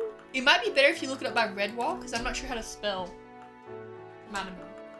Red Wall? Yeah. The Redwall series. Oh, this is the one about the rats! Yes! I read this as a kid. I did not read this as a kid. I just know it was about rats, and then I was like, no. Okay, it's more than rats. There's foxes, badgers, and all kind of stuff. It's like an epic fantasy, but with animals as main characters.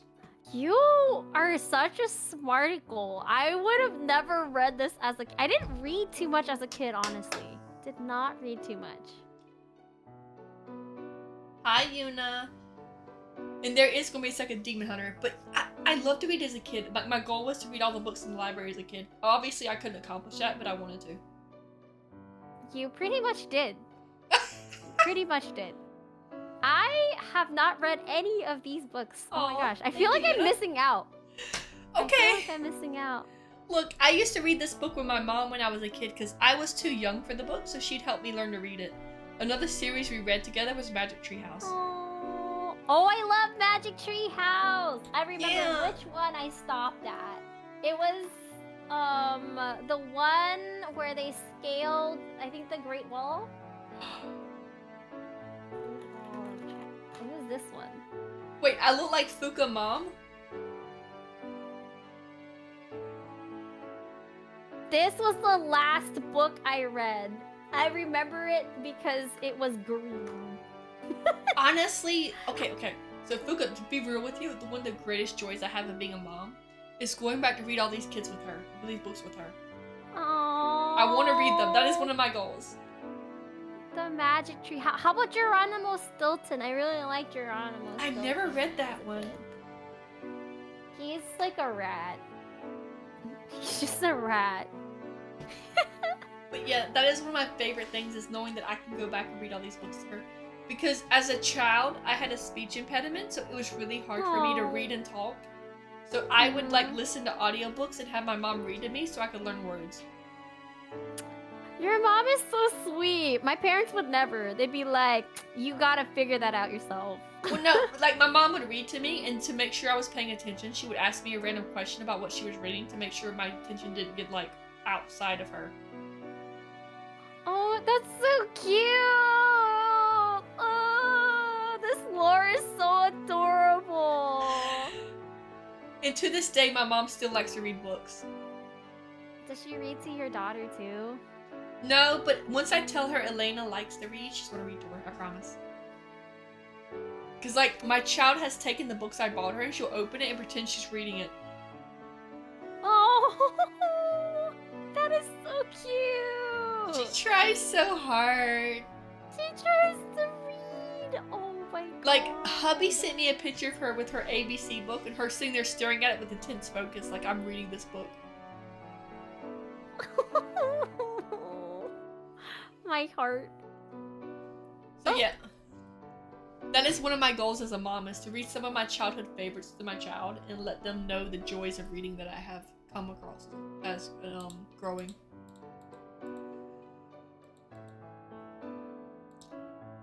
As they say, some people become parents and they get to relive their childhood. It's kind of like that with books.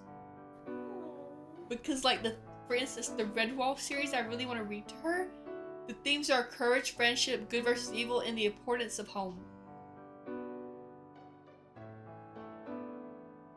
And it does have an animated TV series, by the way, in a graphic novel. Maybe she'll enjoy the graphic novel. She probably will. Also, Warrior Cats was another one I liked from the Aaron Hunter I was series. looking at that just now, the Warrior Cats. Which, if you want to read that together, I'm more than down. I loved it. Reading Warrior Cats together? I'm telling you right now, I loved it. I loved it as a kid. I remember I let somebody borrow my copy of Into the Wild, and I was so sad they fucked it up because they couldn't take care of a book properly. Oh. I mean, yeah, a lot of people are like, I would never read the books I read as a kid again. I totally would. I totally would. Because it brings back feelings that I had long ago, and I am not ashamed to be like, hey, I like this book. But now with a new perspective, I might see things I never noticed before. Yeah, I think... I feel like, because I read Hunger Games as an adult, I feel like I could see a lot of themes, like, more clear than if I had read it as a child, you know? So I think there is, like, you know, it's just a different perspective. Yeah, like, let me tell you something. A lot of people be like, why are you reading that book? Do not let them shame you, because if they cannot see the book in a new light from when they read it as a child, the problem is not you, it's them. They did not grow. Yeah. Books should hit you differently at different points in your life. Like, I know for a fact, for what is it, what's that book with the little fish with the rainbow scales? Is it just called Rainbow Scales? I think it's called Rainbow Fish, right? Yeah, there's been whole thesis papers written about that damn fish. So if you're yeah, he's an important fish. So if you try to tell me that that's only a kid's book, fuck off. Yeah, I don't think it's just for kids. Sometimes people take longer to learn lessons, and that's not a problem. It's just eventually they learn it, and that's good for them. People grow at different rates. Learn to accept people for who they are.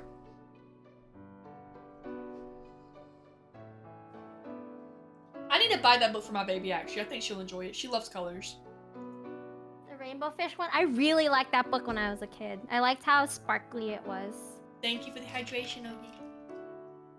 And the stretch. I hope you guys enjoyed listening to us to rant about books, though. I know we kind of went off topic a bit for other books, but at least now you know me and Fuka are very dedicated readers. Yeah, we read this book for you guys. It's not the best, but we tried. Yeah. The Very Hungry Caterpillar is really good. Actually, guys, if y'all tell me some books you want me to read my child, I will try to get the books, or at least rent them or buy them online or something to read to her. I do think she deserves the world. Yeah, they were very dry, Ogie. That's what I said. And once you hit Eltis, it was fuck off. I finished them, but I hated it.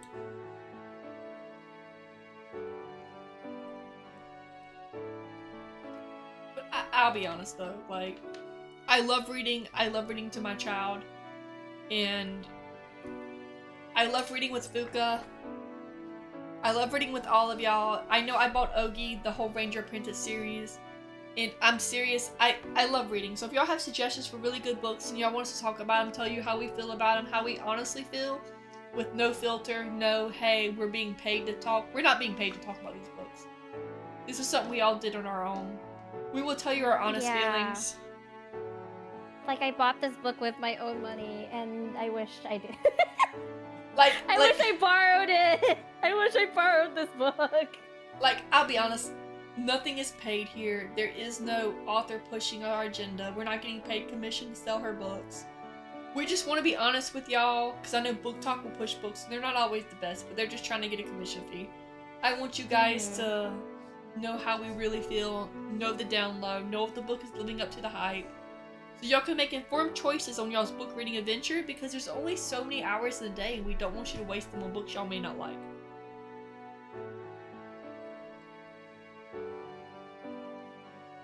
And that's why we're called LoreBiters, because we bite into the real problems.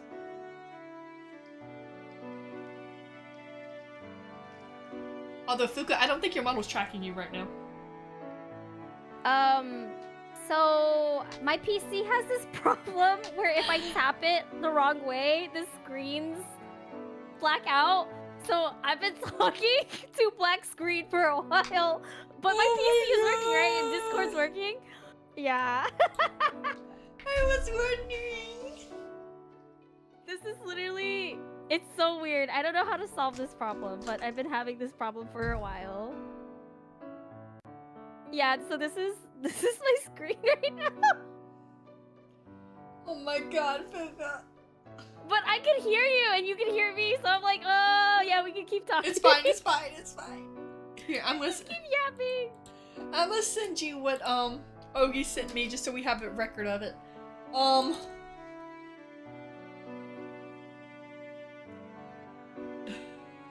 And Ogie, I will tell you this. The books we read do not have to have sexual content. If it has sexual content though, we will rate it and tell you how good it was. Wink wink, nudge nudge. It's called Hard Magic? Wait, why is it called... Okay, first of all, why would you name it called, like, Hard Magic if it's not about sex? Like, what? Why would you do that? He did this on, or they did this on purpose. They literally, they did this.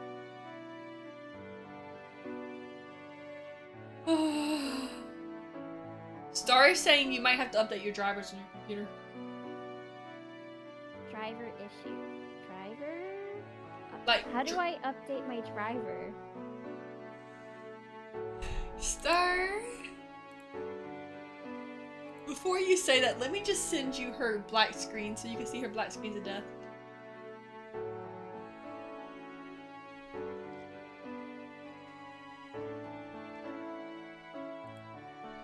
I will say I find it funny that today the Twitch thing, after I complained and bitched about it all day, finally announced that we were going live. I said, hey look, this person does go live. It's not a lie. Maybe they also had to update something too.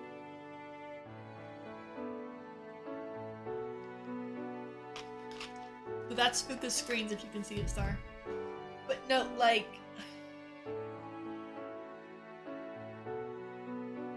I think... I don't know, I'm just really looking forward to this book podcast. We've been waiting for it for like a whole year and I'm so hyped just to spend time with Fuka also. Yeah, I'm excited to spend time with you too and just yap about books.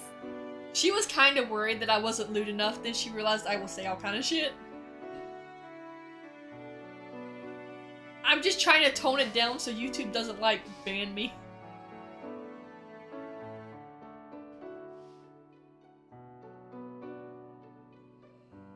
Okay, I just plugged in my screen to the motherboard. Or my graphics card. I'm gonna see. No, there's still no signal. But yeah, I was worried. I was like, oh, but I'm also not that lewd. I read lewd books, but it's not that deep. I'm very lewd. That's why I rated the spiciness very low. I thought it was like, okay. I was like, you know, this is mid-tier spiciness. Fuka, I've read some that made you feel like you're in the sex scene. Ah, no, thank you. That's a little, that's too much for me. That's too much. I can't. Fuka, you don't want to feel like you're in the sex scene while you're in the middle of the work? Come on. I don't want to feel horny while driving. I don't know how people could drive with like boners and stuff. You know, I'm like, I'm okay. I mean, it's like every guy ever who's given a presentation and got a boner. You just tuck it into your pants. You just tuck it in? And just... What? For the guys who get that, I'm sorry for outing you. You open a book and a little speaker plays clapping noises. Wait, what?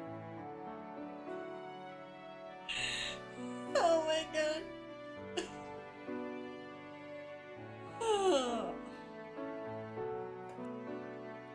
Yeah, I don't know what's wrong. I tried plugging my HDMI into the graphics card slash motherboard and it's not working, but whatever. I'll figure it out later. Oh, I like Brandon Sanders, Ogie. I really... Oh, he released a new book, right?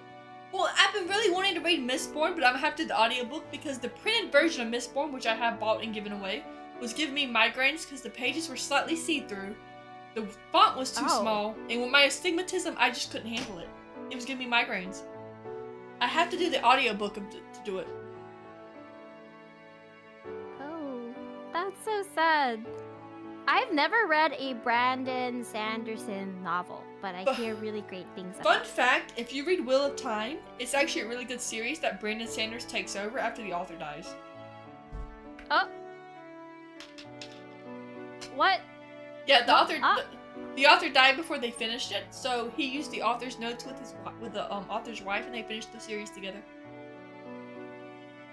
That's so cute. He's such a nice guy. Yeah. What the heck?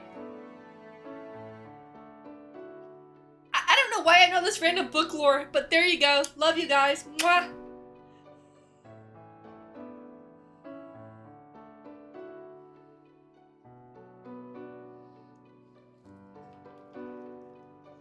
But yes, this is Buka. She has not streamed in 2 months. We're going to try to get her to stream more.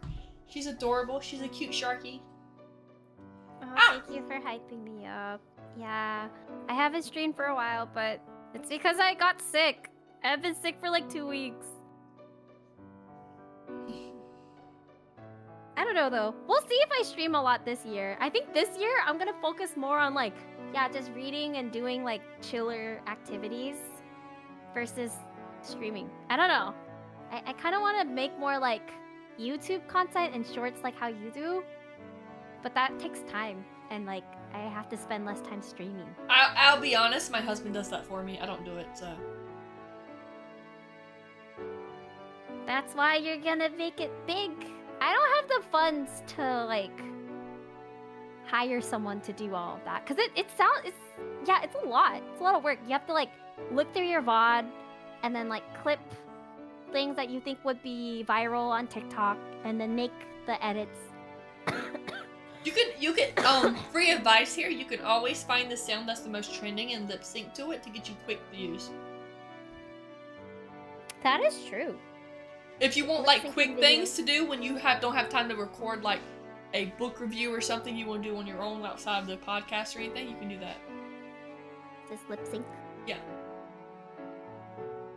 Or what I've been doing, which my husband has gotten the most clips out of, is a just chatting section of my VODs where I just talk about random shit like, hey, the baby did this today or whatever, and what I'm doing or what I'm excited about. And those make the most clips for him outside of the gameplay. Because it's more personal. Yeah. Oh, yeah, the baby. Whenever you talk about your baby, it's so cute. My little feisty dragon. Oh, I can't believe she's not even 1 yet. One of my viewers named Owl has met her IRL and she tried to take his cell phone. She literally tried to run across the couch to get his phone. She's very into cell phones right now. Oh my god. So cute. And she will go, at you when she's mad at you. She just makes little sounds to let you know she's mad.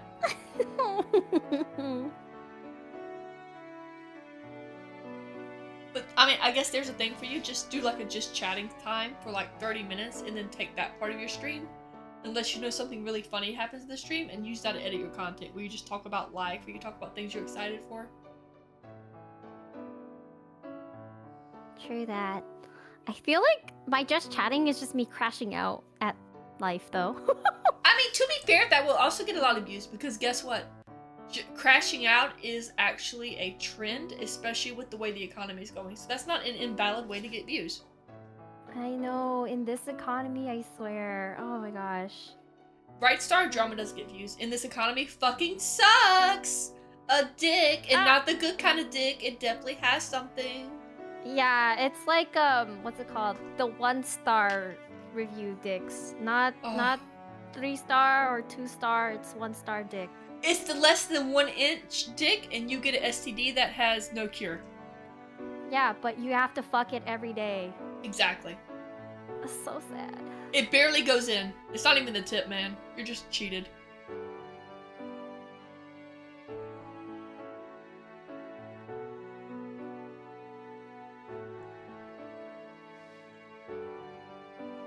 But yeah. Damn, what? You, Star, you didn't do nothing to us. Oh my god, we love you, Star. It's not you. It's not you, it's the economy. It's the economy. This is why I'm selling Dragon Girl bathwater. The economy's rough, man. Yeah, you gotta. You have a You actually have a family to feed. Please support Mezzy because she has an actual family. Like people rely on her. I have a baby who cries mama. She can't say dada yet, but she says mama. You're her favorite. Aww. Scrub's gonna cry when he sees that clip. What do you mean she's the favorite? She says your name, not Dada. Scrub, I'm sorry, you're not the favorite. To be fair though, I think it also has a lot to do with that Scrub is like a home worker. She sees him more, so she misses me. Aww. And whenever he doesn't pay her enough attention, the first thing she screams is mama, so I yell at him.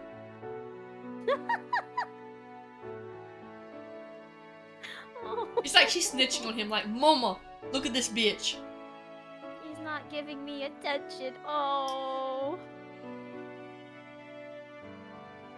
That's like actually, because I've known Scrub for like 5 years now, I think. It's about, we met during the pandemic. This was not on my bingo card. Like him becoming like basically a house husband. He's like a house husband, married, has a child. Did not expect that within the next 5 years of his life. So it's very interesting to So you would have lost the bet and lost money is what you're saying. Yeah, I would. Yeah. Sorry, Scrub. Oh my god, he's gonna look at this like Fuka. I mean, I kind of thought, okay, for some reason, I thought he would be like a bartender that sleeps around. That's what I imagined his life would be in the next 5 years of his life. Oh my god, are you calling my husband a certified hoe?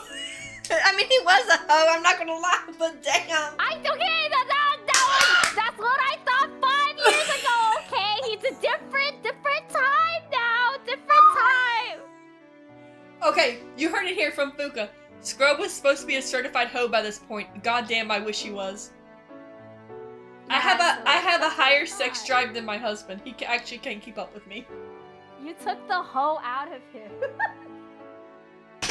The things I can tell you, but I am definitely more of a hoe than he is when it comes to that stuff. We're PG-13 here. What we mean by hoe is gardening tool. I mean, yeah, he definitely plows the fields.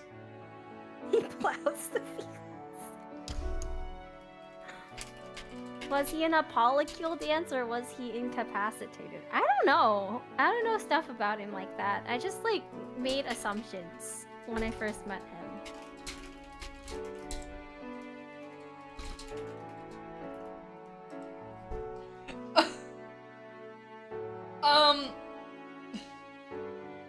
Scrub was not in the dance. He was too busy keeping up with me. I'm cute, and he doesn't leave me alone. Pretty sure he was in the dance. What do you mean? What do you mean dance? There was a dance. Did I miss that? He was not. He was watching from far away and dancing with me. He wanted to dance with me. He was a cuck. Just kidding. If Fuka reads her DM, she'll understand why I say I have the higher sex drive.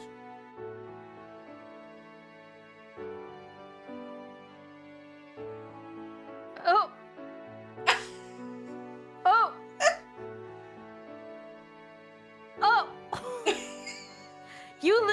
took his soul. You literally legally have his soul now, Messi. Like, you took his soul in essence. Like, you can't return it. Holy shit. I would have died. I would have died. I would have died. Is it bad to say I still wasn't happy and I wanted more? No, that means he gotta figure that out. That needs he needs to figure that out. I could have sworn he was in it. You know what? I wouldn't be surprised, but I think he was a little busy. I think he was incapacitated. I will double check. There's nothing to double check. They have proof. They have a child. We have physical proof.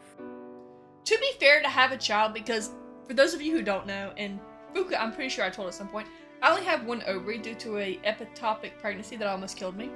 We actually went to a fertility doctor to find out when exactly we had to have sex to have a child. So Elena's actually born because we went to a fertility doctor who told us exactly when to have sex. Oh my god, I didn't even know you had one ovary. Holy shit, yeah. I'm so sorry. The ectopic pregnancy almost killed me and it ruptured the fallopian tube, which caused me to lose a whole ovary. Oh my god. So she's like your rainbow baby. Yeah, that's why I'm so protective and loving on her. That's why when you hear me talk, my voice may change about her, because I honestly didn't think I could have kids, and then I had her. Oh, that's beautiful. No, not that. Yeah, oh. I'm scared to get pregnant because I hear that type of stuff is really common, actually. Like, having those type of pregnancies, and oh my gosh, it's a lot. It is so scary, and the thing is, people don't tell you the full information. I found this after my big scare and almost died. But you know how they cure an ectopic pregnancy? They just give you a shot and it goes away. What the? But your pregnancy ruptured a whole ovary, though. Well, yeah, because I didn't realize I had an ectopic pregnancy. Because oh my god. I had this very high pain tolerance, which is part of my problem, and I didn't realize I was in pain. I just kept existing. Like, I've had a full-fledged bacterially infected tooth to where it had a pus nodule of a whitehead on my gum line, and I felt no pain. Oh my god. So oh my god. I don't feel certain pain like some people do, so I will keep going despite the pain, and my brain won't register it. The way my body tells me I'm in pain now, because it's gotten so used to me ignoring the symptoms, it'll tell me that I have to throw up. Oh. And that's how you know. You're like, oh, gotta go to the doctor. Oh my god. I mean, that's actually what my allergic reaction did too, and my doctor's like, that means you have a certain type of reaction.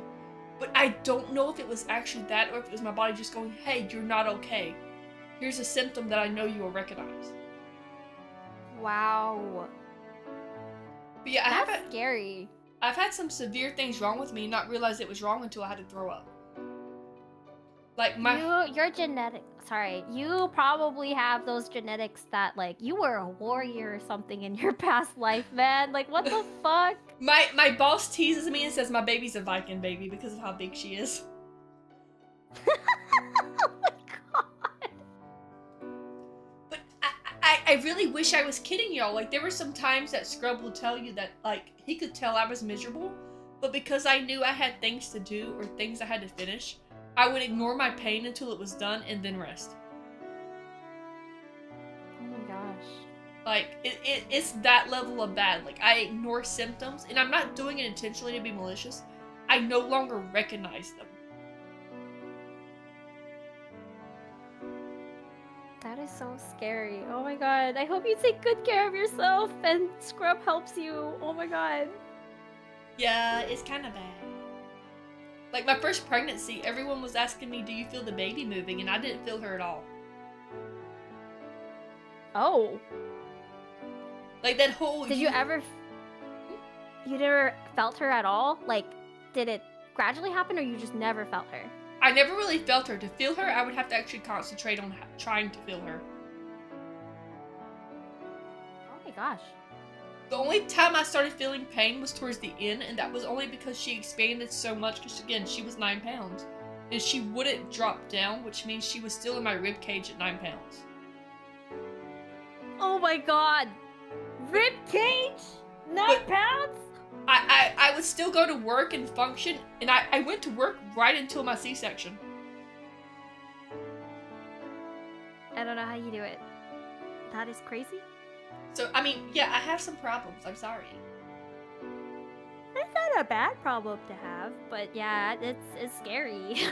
You almost died! What the heck? Yeah. I ignore pain until it's too late sometimes. I'm sorry.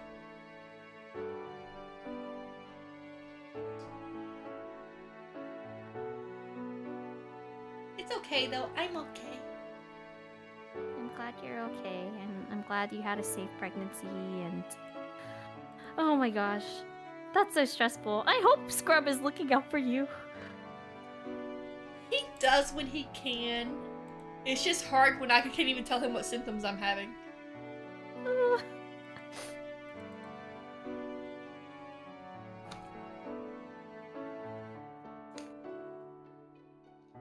Because, you know, everything is like a non-symptom to me.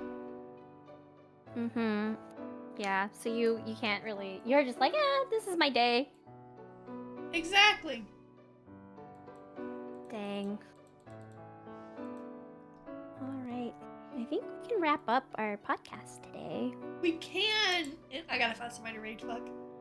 This is the job. I always hate finding people to rate. It's always so hard. Is there anyone talking about books? Let's see. Book talk. Is that even a category? I don't know.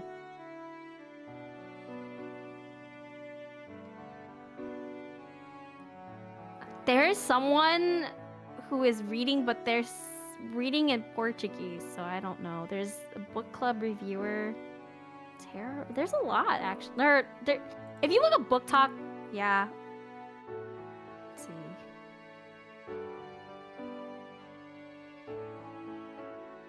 If you look at books. You know what? I had liquid courage today. Let's just rate Iron Mouse. It's her birthday. Oh yeah, let's rate Iron Mouse. It's her birthday! Oh, she is not letting us rate it this time. We'll find someone else. Oh, look at her outfit. It's She's so cute. So cute. It I love is. Iron Mouse. Eden's life, can you send me her full username? I'll rate Eden. I think I have Eden. Is it just Eden? I think I follow Eden because of May.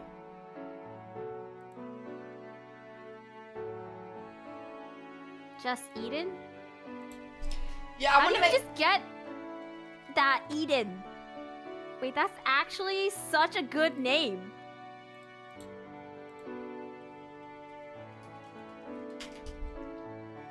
I mean, right? She doesn't have to have like any special letters or anything. Just Eden. That's such a good... Oh my god. I'm gonna follow her. Alright, here's your raid message for the night, guys. And again, thank you for joining us for Book Talk. We will be planning our next book soon, and we will try to announce on Twitter if y'all want to read with us for commentary about which book it is next, so it's not much of a surprise. This one was only a surprise because it was our first launch of LoreBiters, and this is Stuka. Please follow her, give her a like on YouTube, support her. She works hard every day, I promise you. I know, because I have seen her work. She is amazing. We love her. And we will probably be taking visitors soon as well onto LoreBiters, so we can talk about more books. We will let you know which books, so if you want to apply to join or ask to join, you can. I'm not sure how we'll do it yet, but love you guys. Have a good night. Sleep tight. Good night, everyone. And make sure you take a nice bite out of your next book. Bye.